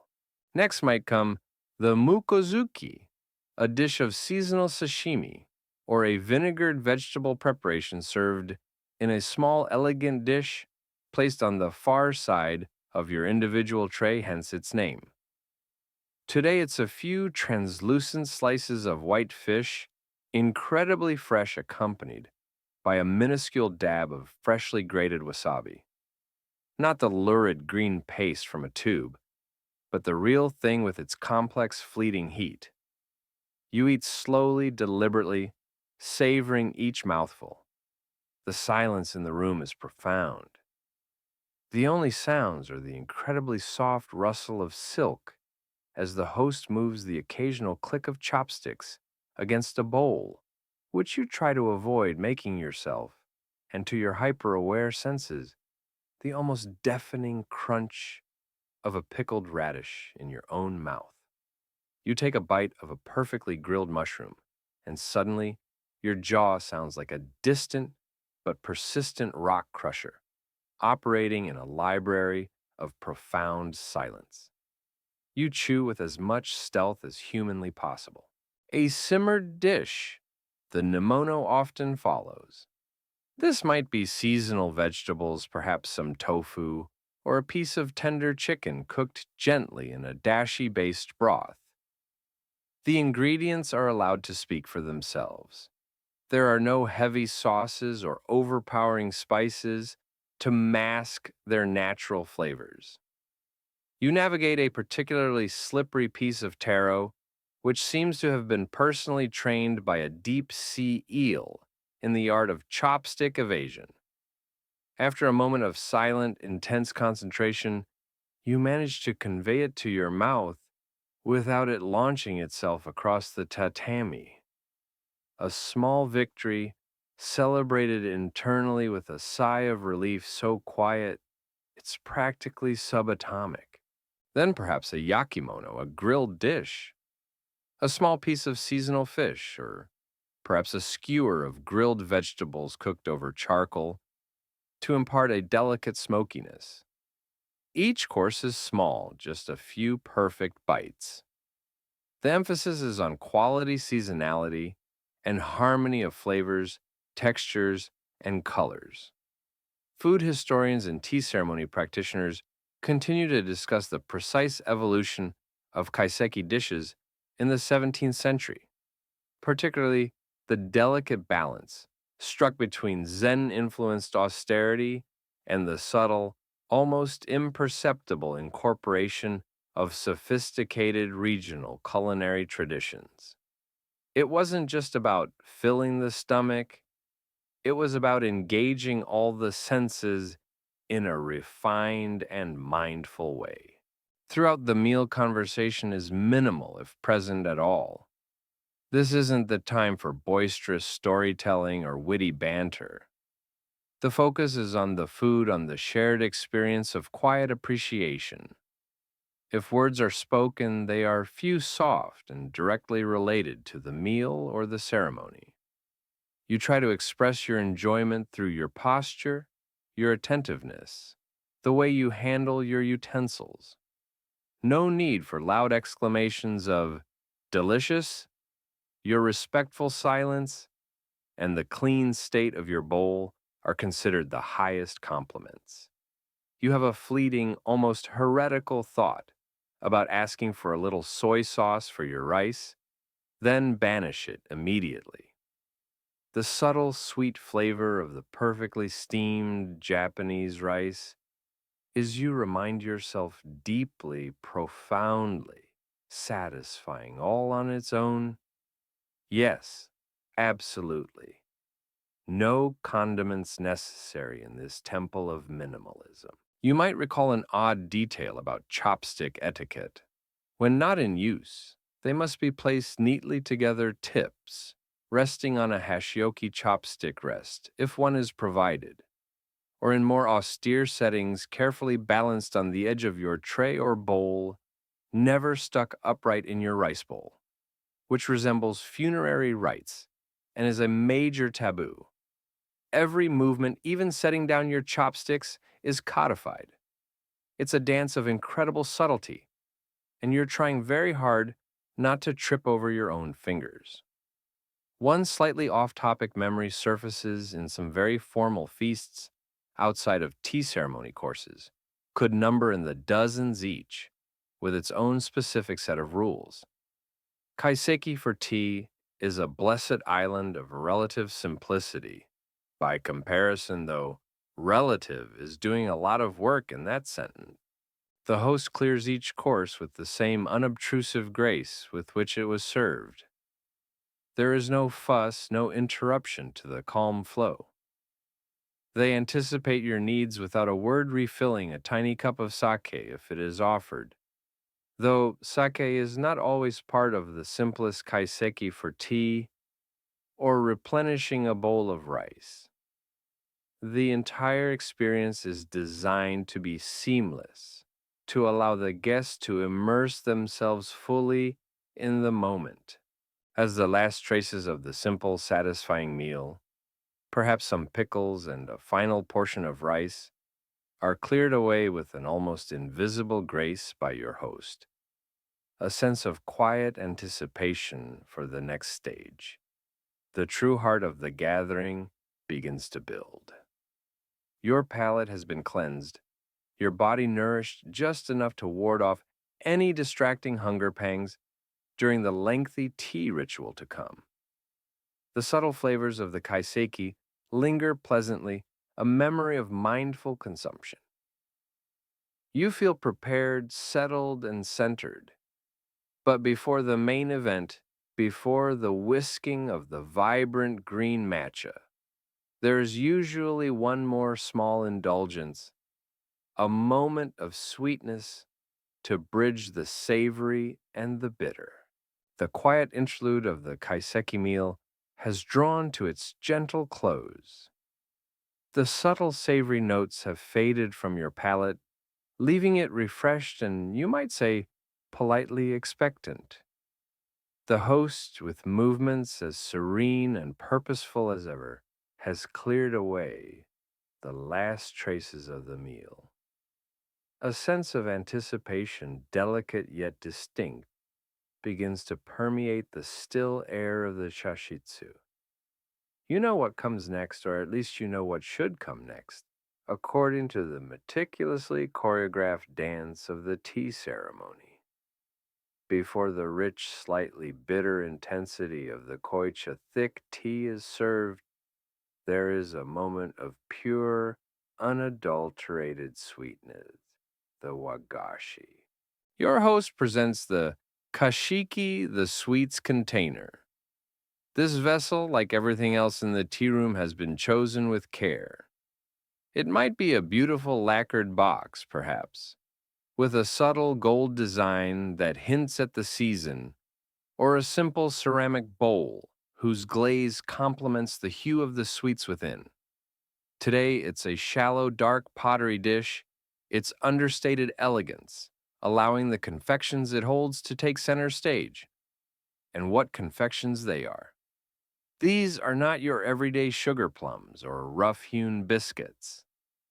These are omogashi moist, substantial sweets, specifically designed to prepare and coat the palate for the strong tea that will follow their sweetness, providing a perfect counterpoint to its pleasant bitterness. Each sweet is a miniature work of art, a testament to the incredible skill and aesthetic sensibility of the Japanese confectioner. Their shapes and colors are rarely accidental. They are often deeply symbolic, reflecting the current season, a line from a famous poem, or the overarching theme of today's gathering that was first hinted at by the scroll in the tokonoma. Perhaps it's a pale pink sweet shaped like a cherry blossom, if it's spring, or a deep orange confection molded to resemble a persimmon in autumn. Today, fitting the late autumn mood, you see a beautifully crafted sweet in the shape of a maple leaf. Its surface subtly textured its hues, a delicate gradient from soft yellow to a warm russet, as if plucked directly from a tree in its autumnal glory. It's almost too beautiful to eat. Almost. The host offers you the kashiki. You bow, expressing your thanks, and then using the provided kuramoji, a small elegant pick usually made from spice bush wood, which itself imparts a faint clean fragrance. You select one sweet and transfer it to your kaishi paper, which you've taken from the breast of your kimono and placed before you. The kaishi are special sheets of paper used for various purposes during the ceremony, including as a plate for the sweets. You try to pick up the sweet without marring its perfect form, a task that requires a surprising amount of concentration when you know all eyes, or at least you imagine all eyes are upon you. It feels vaguely criminal to contemplate dismantling something this pretty with a pointy stick. It's like being asked to delicately dissect a tiny, delicious unicorn for scientific, or, in this case, gustatory purposes. Once all guests have their sweet, the host will often withdraw the kashiki. Now you must eat your wagashi completely before the host begins to serve the koicha. The timing is important. You take your kuromoji pick again. There's an art to this, too. You shouldn't just spear it and pop it in your mouth like a canapé at a less refined gathering. You might cut it into 2 or 3 smaller, manageable pieces, if its size and consistency allow, though some sweets are designed to be eaten in a single delicate bite. This maple leaf seems to invite a 2-bite approach. The internal debate commences: do I go for the stem end first, or the pointy tip? Will one method preserve its aesthetic integrity for a fraction of a second longer? These are the profound dilemmas one faces in the pursuit of tea-based enlightenment. You take the first bite. The texture is exquisite, perhaps a soft, slightly chewy outer layer, made from rice flour mochiko or jashinko, giving way to a smooth, sweet interior of an ore, bean paste, likely the prized white bean paste, shiroan, delicately colored and flavored. The sweetness is present certainly, but it's not the overwhelming, cloying sugar rush of many Western desserts. It's a refined, gentle sweetness, nuanced and complex, designed to please, not to dominate. You can taste the quality of the ingredients, the painstaking care that went into its creation.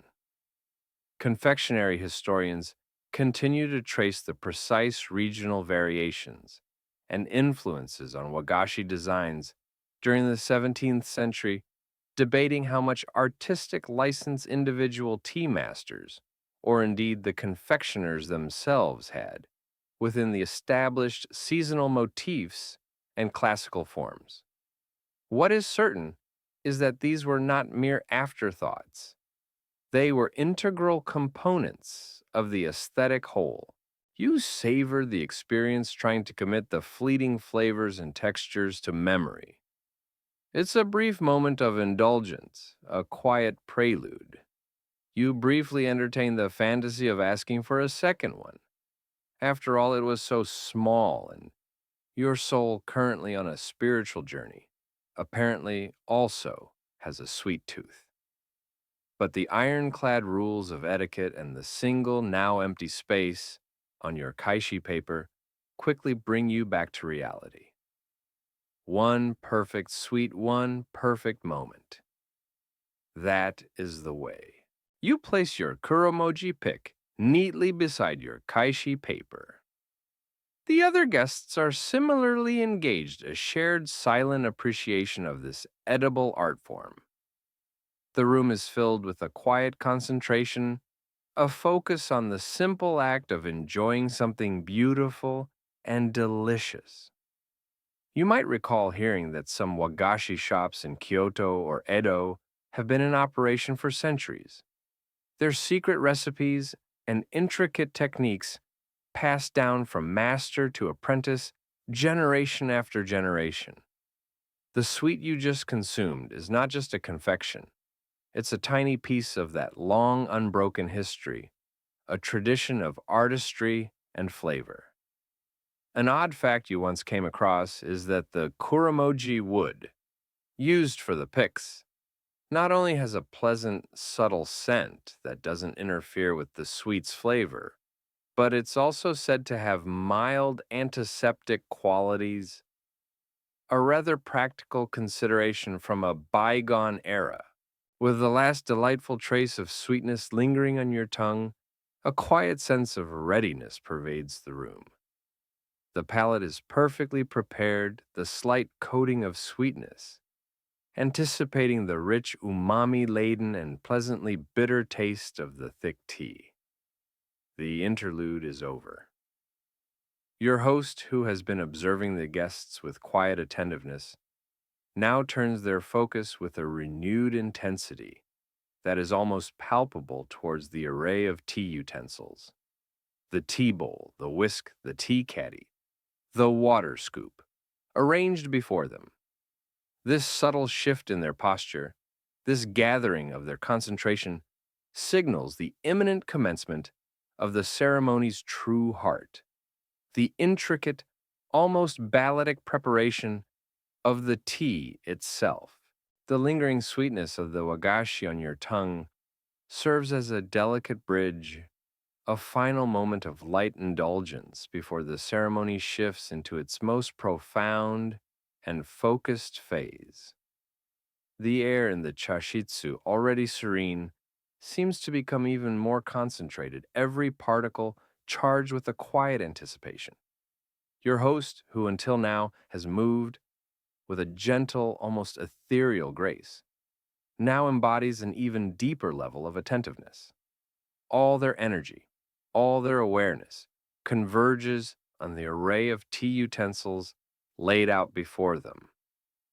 This is the beginning of the time, the intricate prescribed procedure for preparing the tea, and it starts with a ritual purification of the tools that is a performance art in itself. You watch mesmerized as the host begins this silent ballet.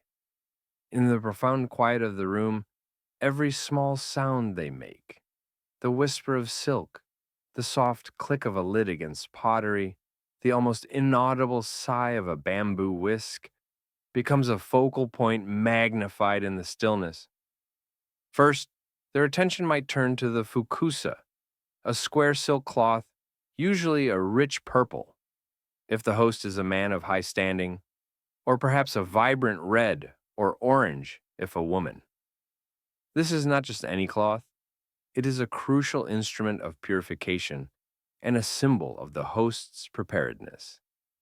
The host folds the fukusa with a series of precise, almost geometric movements, transforming the simple square of fabric into a specific shape suitable for wiping.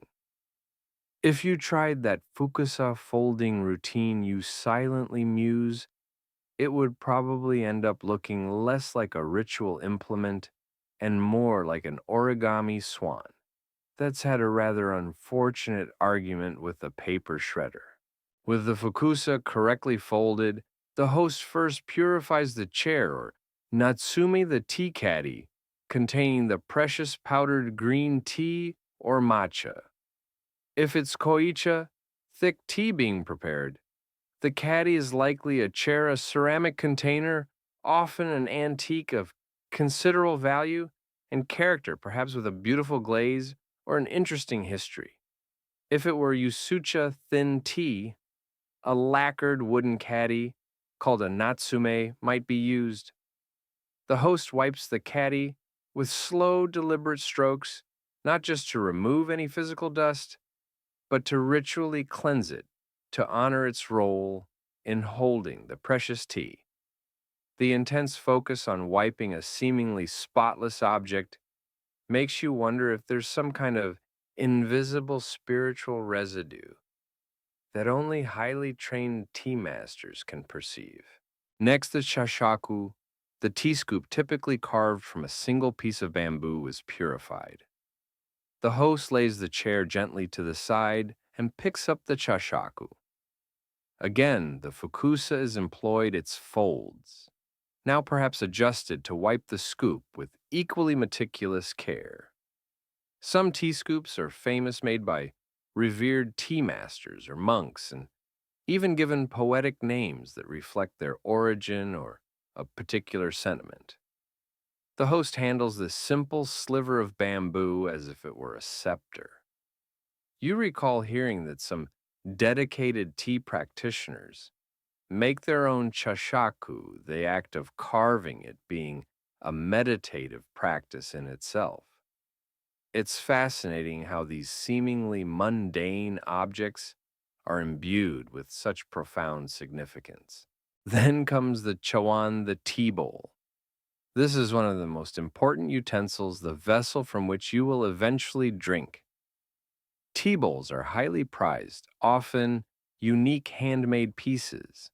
Their glazes, shapes, and even their slight imperfections, objects of deep appreciation. The host might bring hot water from the kettle, the kama heated over a brazier, or in a sunken hearth using a bamboo ladle hishaku. They pour a little hot water into the shawan, not to make tea yet, but to warm the bowl and to provide water for cleaning the chasen, the tea whisk. The chasen, usually made from a single piece of bamboo, meticulously split into numerous fine tines, is then inspected and whisked in the hot water, both to clean it and to make its tines pliable. The sound of the tines on the ceramic is a soft, rhythmic swish. The host then discards the water from the bowl into a wastewater container, the kensui, and wipes the chawan dry with a chakan, a bleached linen or hemp cloth, different from the silk fukusa. Each movement is part of a continuous flowing sequence. There's no hesitation, no wasted energy. It's a dance of hands and tools, a moving meditation performed with an almost supernatural grace. You find yourself holding your breath, not wanting to disturb the profound concentration of the host. It's a far cry from your own morning routine of haphazardly sloshing hot water into a mug. This is a ritual elevation of a daily act. You briefly ponder how long it must have taken to memorize and perfect every single one of these minute specific gestures. No rush, just methodically purifying every single facet of this tea bowl. It's very zen and probably takes an incredible amount of practice not to drop anything. Tea historians and practitioners continue to analyze the subtle variations in timai across different schools of tea and throughout different historical periods, debating whether these intricate procedures evolved primarily for reasons of aesthetic beauty, practical efficiency in preparing the best possible bowl of tea, or to embed even deeper philosophical meanings and Zen principles within the very fabric of the ritual. One thing is certain, watching it unfold is a captivating experience. The odd bit of information you filed away earlier about the fukusa never being washed with water, only meticulously cared for to preserve its integrity, comes to mind. It underscores the symbolic weight attached to these objects and actions. Their purity is paramount, the host's face is serene, their gaze focused, their entire being absorbed in the task at hand. The atmosphere in the room is now taut with a quiet energy. The initial sensory explorations, the scroll, the flower, the incense, the kaiseki, the wagashi, have all led to this pivotal moment. They were the overture, the carefully orchestrated prelude. Now the main performance, the creation of the tea, is about to begin. The purification ritual is not just about cleanliness. It's about preparing a sacred space, both physically and mentally, for the sharing of tea. It's about respect for the utensils, respect for the guest, and respect for the way of tea itself.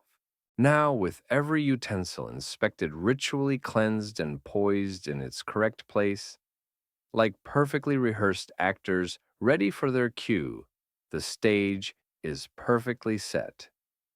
The host takes up the chashaku once more this time to transfer the tea and reaches for the chair, the caddy containing the precious vibrant green powder.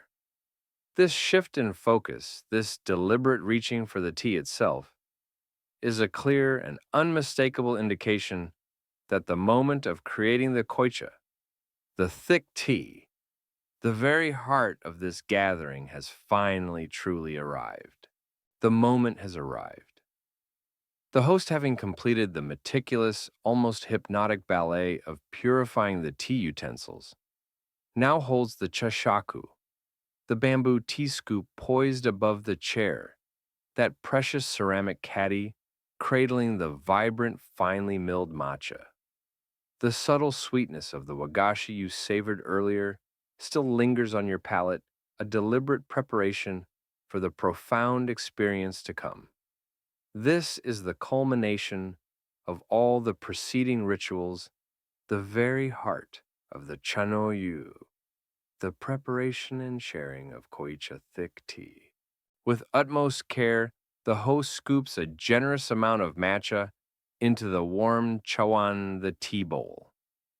For koicha, the quantity of tea powder used is significantly more than for its lighter counterpart usucha, often 3 or more scoops per guest. This isn't going to be a delicate, frothy brew. This is something altogether more substantial. The host then takes the hishaku, the bamboo ladle, and draws a small amount of hot water from the kama, the iron kettle that has been simmering quietly throughout. Only a little water is added to the vibrant green powder, just enough to create a thick, smooth paste.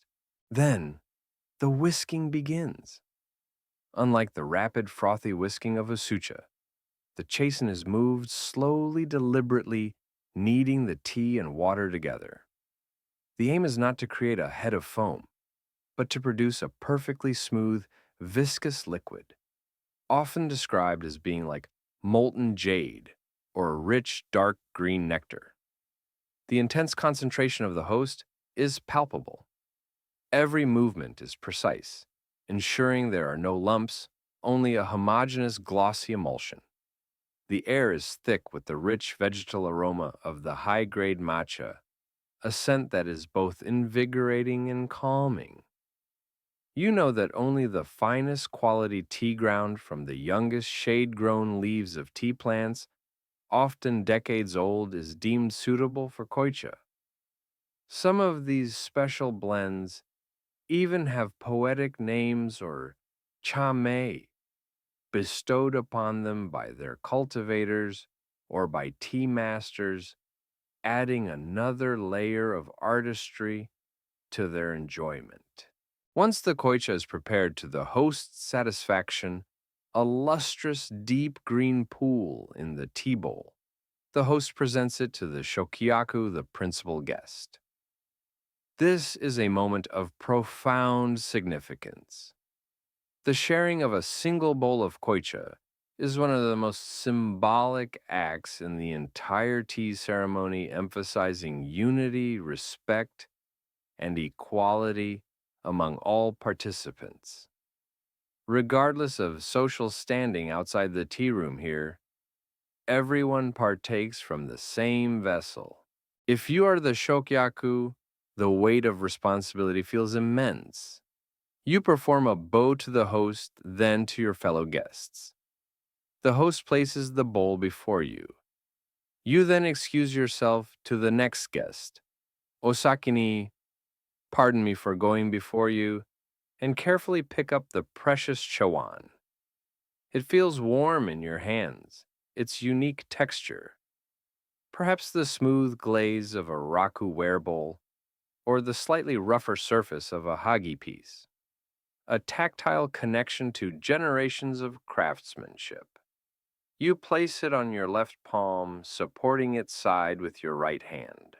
Now the etiquette becomes even more intricate. Before drinking, you raise the bowl slightly in a gesture of respect and gratitude to the host and the tea. Then, you rotate the bowl approximately twice clockwise by about 90 degrees each time, so that you avoid drinking from its front, the side considered most aesthetically pleasing, which should be admired, not sullied by your lips. This simple act is laden with humility and consideration. You take your first sip. The koicha is unlike any tea you've likely tasted before. It's incredibly rich, almost brothy, with a deep, complex umami flavor and a subtle, lingering sweetness that balances its inherent bitterness. The texture is smooth, velvety, coating your mouth. This is not a tea to be gulped down. It is to be savored, experienced. You take a prescribed number of sips, usually 3.5 or a similar small amount, ensuring enough remains for all the other guests. The half sip is more like a final appreciative taste. The exact number of sips considered correct for koicha and the precise method for wiping the bowl's rim have been subjects of nuanced discussion and slight variation among different tea schools and lineages over the centuries, reflecting the living, evolving nature of the tradition. You try to gauge your sips carefully. Okay, you think 3 thoughtful sips, not too large. Don't want to be that guy who accidentally drank all the communal enlightenment before it got to Lord Tanaka. After your sips, another crucial step, you must wipe the rim of the bowl where your lips touched. This is done with your kaishi paper, which you would have ready, or sometimes with a kofukusa, a small silk cloth specifically carried by guests for this purpose, depending on the school of tea and the formality. You wipe the rim cleanly and discreetly, ensuring it is pristine for the next person. This act, too, feels fraught with potential for awkwardness. It's like trying to apply lipstick perfectly in the dark while simultaneously performing delicate brain surgery on yourself, all under the calm, observant gaze of your host and fellow guests. You do your best. Then you rotate the bowl counterclockwise, back to its original orientation so its front is facing the next guest. You pass the bowl to them, perhaps with a slight bow. The next guest repeats the process, excusing themselves, receiving the bowl, rotating it, sipping, wiping, rotating back, and passing it on. This continues until everyone has partaken. The thick tea terror, as you might internally dub it, is the constant low-level anxiety about executing each of these steps flawlessly. Dropping or mishandling a priceless antique tea bowl, often an irreplaceable heirloom, doesn't bear thinking about. As the bowl makes its slow, respectful journey around the small circle of guests, a unique sense of communion develops. You're all sharing in this single potent essence, this concentrated expression of nature and artistry. The silence in the room, broken only by the soft sounds of the ritual, deepens the shared experience. You watch the faces of the other guests as they drink, their expressions reflecting a similar blend of focused appreciation and quiet reverence.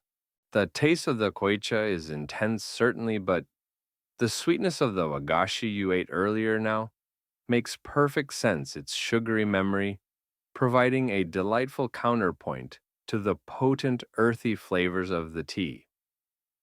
It's a carefully orchestrated symphony of taste sensations. You might also be invited after everyone has drunk to admire the chawan more closely, and perhaps even the chair and chashaku, which are often brought out for closer inspection, their history and aesthetic merits quietly appreciated by all.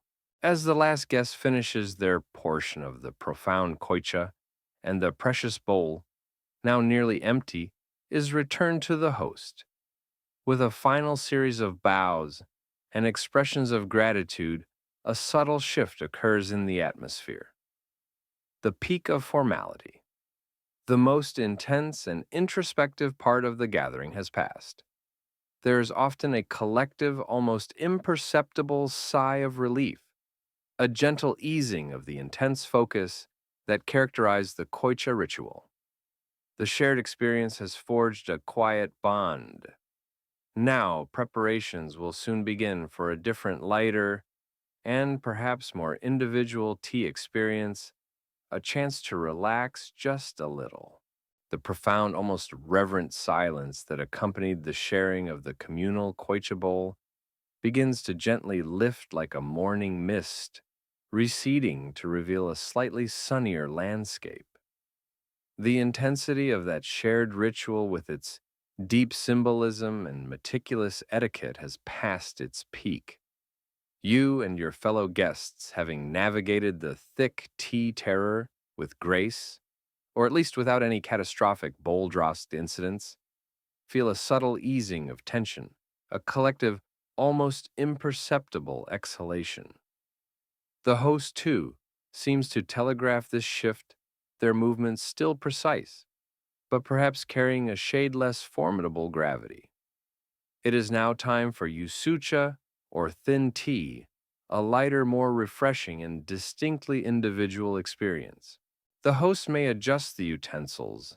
Perhaps a different tea bowl, chawan, is introduced for a sucha, or they might use the same one if it's appropriate. Often the tea powder for a sucha is kept in a lacquered wooden caddy called a natsume, which might be different from the ceramic chair used for the more prized koicha powder. The grade of matcha, while still excellent, might be different too, specifically chosen for its suitability for a lighter brew. The preparation of yusucha is visibly distinct from that of koicha. The host places a smaller amount of matcha into each individual tea bowl, usually 1.5 to 2 scoops from the chashaku. Then, a larger quantity of hot water is ladled from the kama into the bowl. The whisking action is also different. It's brisk, rapid, and energetic, designed to incorporate air and create a beautiful fine froth awa on the surface. The sound of the shasen, the bamboo whisk, is a quick, light rhythmic, swishing a much more sprightly tune than the slow kneading motions used for kuicha. You watch as the host expertly whips the tea, their wrist moving with a practiced dexterity, transforming the mixture into a vibrant jade green liquid crowned with a creamy, delicate foam. The quality of this froth, its fineness, its evenness, its ability to cover the entire surface, is often considered a mark of well-prepared usucha. One by one, each guest receives their own individual bowl. The relief of having your very own vessel, your own personal serving of tea, after the intense communal focus of the koicha, is quite palpable. There's no more communal rim-wiping anxiety, no mental calculations about how many sips to leave for others. This is your bowl, your moment. The host presents it to you with the same respectful grace. You bow, receive it, and again, place it on your left palm, supporting it with your right hand. The ritual of rotating the bowl to avoid drinking from its decorative front is still observed, a mark of continued respect for the object and the host's care in selecting and presenting it. You take a sip. The usucha is a delightful contrast to the thick tea. It's lighter, more refreshing, with a bright grassy flavor and a pleasant, invigorating bitterness that is less intense than the koicha. The fine froth feels soft and airy against your lips. It's a much more quaffable brew, and it's perfectly acceptable, even encouraged, to drink it down in a few more substantial sips than the mere tastes afforded by the koicha. This is the kind of matcha experience many people in the modern world are more familiar with, though even here in its traditional 17th century setting, it is prepared and consumed with a mindful appreciation that elevates it far beyond a simple caffeinated beverage. Sometimes higashi, small dry sweets often made of fine-grained sugar and rice flour, might be served with yusucha, perhaps presented on a beautiful tray or in an elegant box. These are different from the moist omogashi served before koicha, and their delicate, often intricately molded shapes and subtle sweetness provide a light counterpoint to the refreshing tea. If these are served, you would partake of them before or alongside your tea, following the host's lead. As you drink your yusucha, you might notice a slight increase in conversation. While the profound silence of koicha is paramount, the yusucha phase often allows for some quiet, appreciative remarks about the tea, the bowl, or other aspects of the ceremony. Scholarly discussions sometimes arise regarding the precise point at which conversation becomes appropriate during yusucha in historical tea gatherings, and what topics were considered suitable. Typically, comments on the tea utensils, the beauty of the tokonoma display, or perhaps poetic allusions related to the season, all reflecting the evolving social dynamics of the ceremony, and the desire to share the aesthetic pleasure. Loud or frivolous talk, of course, would still be entirely out of place. One of the more peculiar yet important pieces of etiquette for Yusucha is the appreciative slurp at the very end. After you've enjoyed the liquid, it's customary to make a distinct sipping or slurping sound as you take the last bit of froth. This isn't considered rude. On the contrary, it signals to the host that you have thoroughly enjoyed the tea down to the last drop. The challenge naturally is to produce a sound that is audible and appreciative, yet not so robust as to sound like a faulty drain or a walrus calling to its mate. It's a delicate acoustic balance, a subtle art form in itself. You attempt it hoping for contented connoisseur rather than minor plumbing issue. You might briefly wonder if you could perhaps request another bowl, especially if the tea is particularly delicious and the host seems amenable. While sometimes a host might offer a second serving of yusucha, it's generally not something a guest would explicitly ask for. The flow of the ceremony is in the host's hands. You content yourself with the single perfectly prepared bowl, savoring its lingering freshness. You recall an odd piece of information about the aesthetics of the froth. Some tea connoisseurs could discern subtle patterns or messages in the way the AOA clung to the side of the bowl after drinking, though this was likely a very niche level of appreciation, perhaps akin to reading tea leaves, but with much more expensive tea. The host continues to prepare and serve usucha to each guest individually, the rhythmic whisking the presentation of each beautiful bowl, the quiet sips, the appreciative and hopefully well-executed final slurp. It creates a gentle flowing rhythm in the room. The atmosphere is still respectful and mindful, but there's a lightness, a more relaxed sociability that offers a pleasant contrast to the earlier intensity. It's a chance to simply enjoy the taste of good tea in good company within a beautifully orchestrated environment. As you finish the last satisfying sip of your individual bowl of yusucha, the invigorating taste a pleasant memory on your palate, you sense the tea-drinking portion of the gathering drawing towards its natural and unhurried conclusion. The host's movements, while still graceful, begin to subtly indicate a winding down of the central activity, a gentle preparation for the final courtesies and the inevitable farewell. The journey through this intricate world of rules and refinement is nearing its end. The last sips of usucha have been savored their refreshing taste, a pleasant counterpoint to the profound richness of the koicha that preceded it. A gentle quiet settles back into the chashitsu, but it's a different quiet now, one tinged with the sense of an experience, drawing to its natural, unhurried close. The host, with the same understated grace that has characterized every moment of this meticulously orchestrated gathering, begins the subtle process of concluding the ceremony.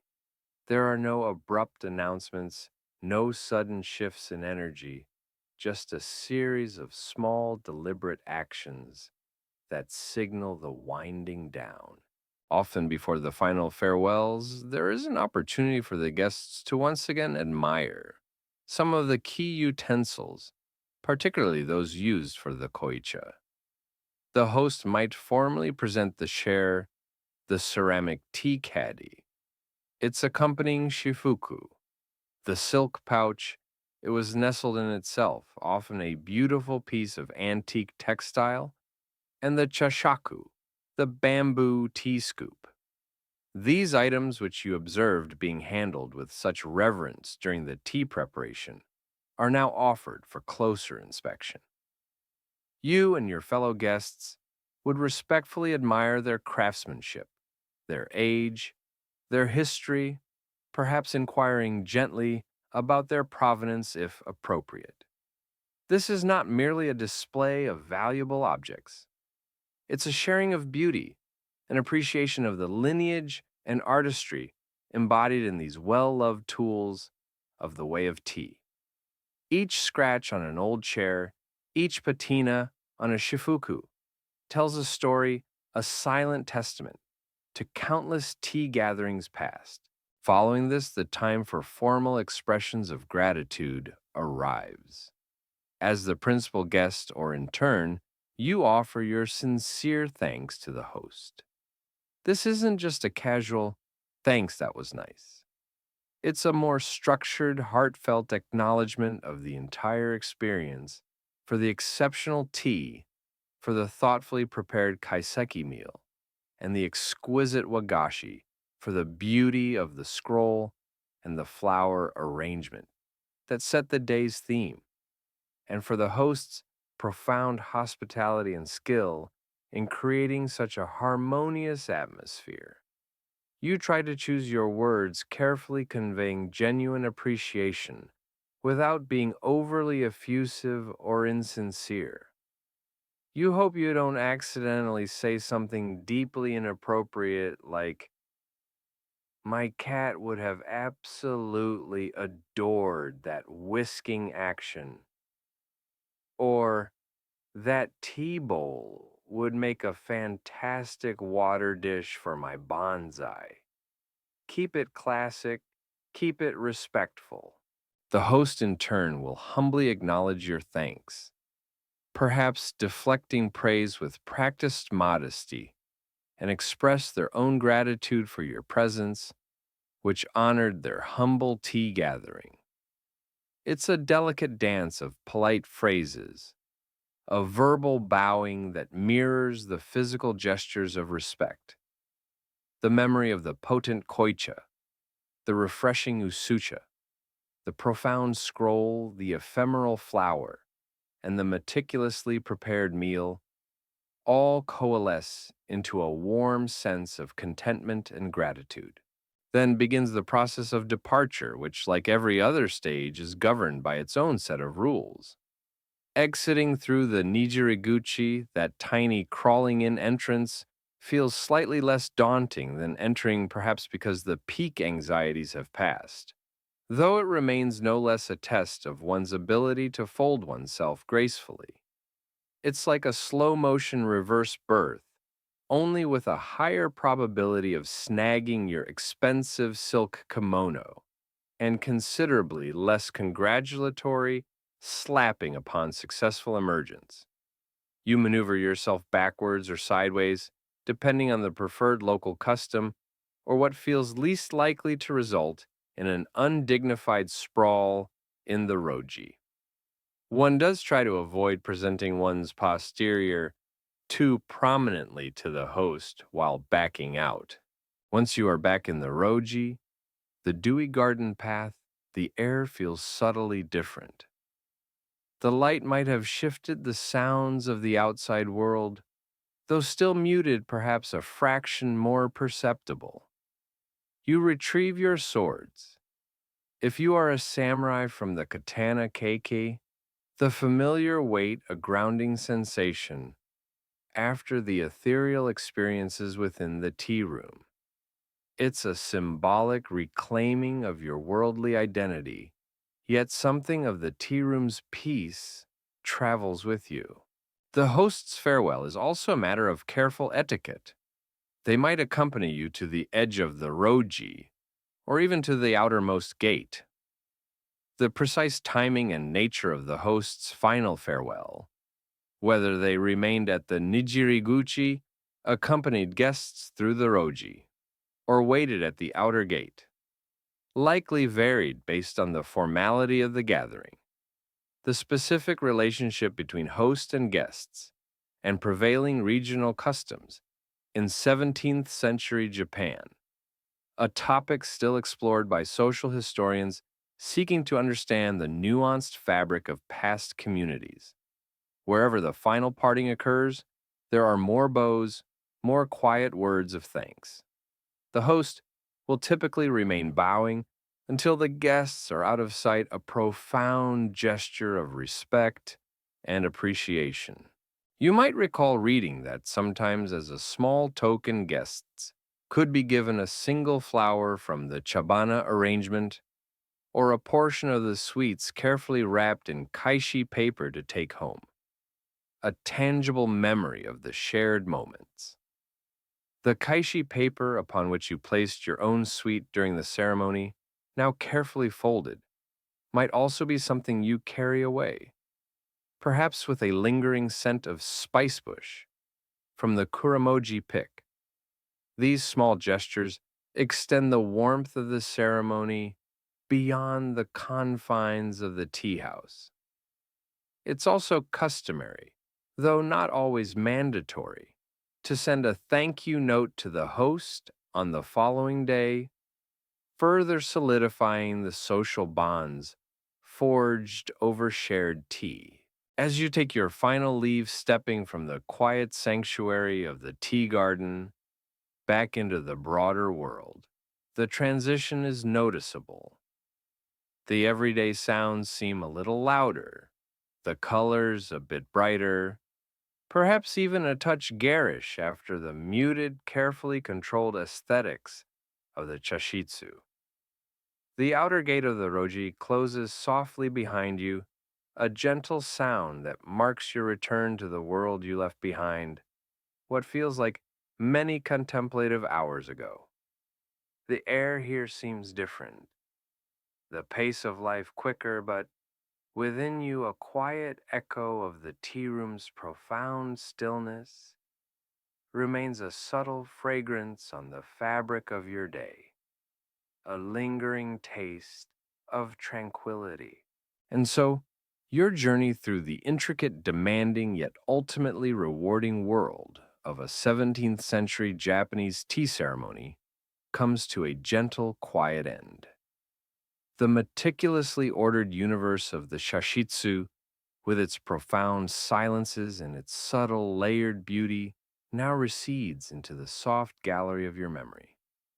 The weight of its many rules, the delightful anxiety of its precise etiquette, begins to lighten, transforming into a quiet appreciation for the depth of intention behind each gesture, each carefully chosen object.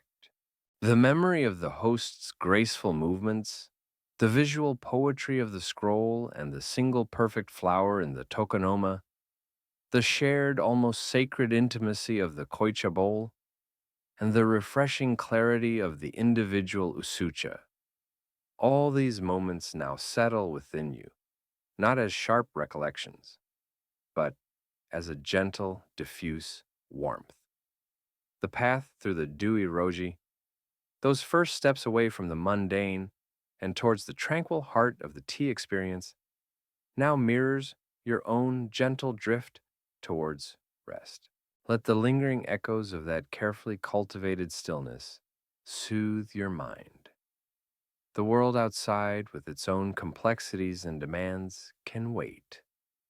For now, there's only the soft breath in your lungs, the easy rhythm of your slowing thoughts, the faint imagined scent of ancient wood, of tatami, of delicate incense and freshly whisked tea, now becomes a peaceful fragrance to accompany you into your slumber. There are no more rules to remember, no more gestures to perfect. There's only this calm, this quiet sense of completion, this gentle letting go. The path has been long, each step a small experience, each moment a whisper of a time long past. And as the last images of that serene encounter begin to fade, like incense smoke, uncurling into the still air, allow yourself to sink deeper into comfort, into the quiet embrace of the approaching night.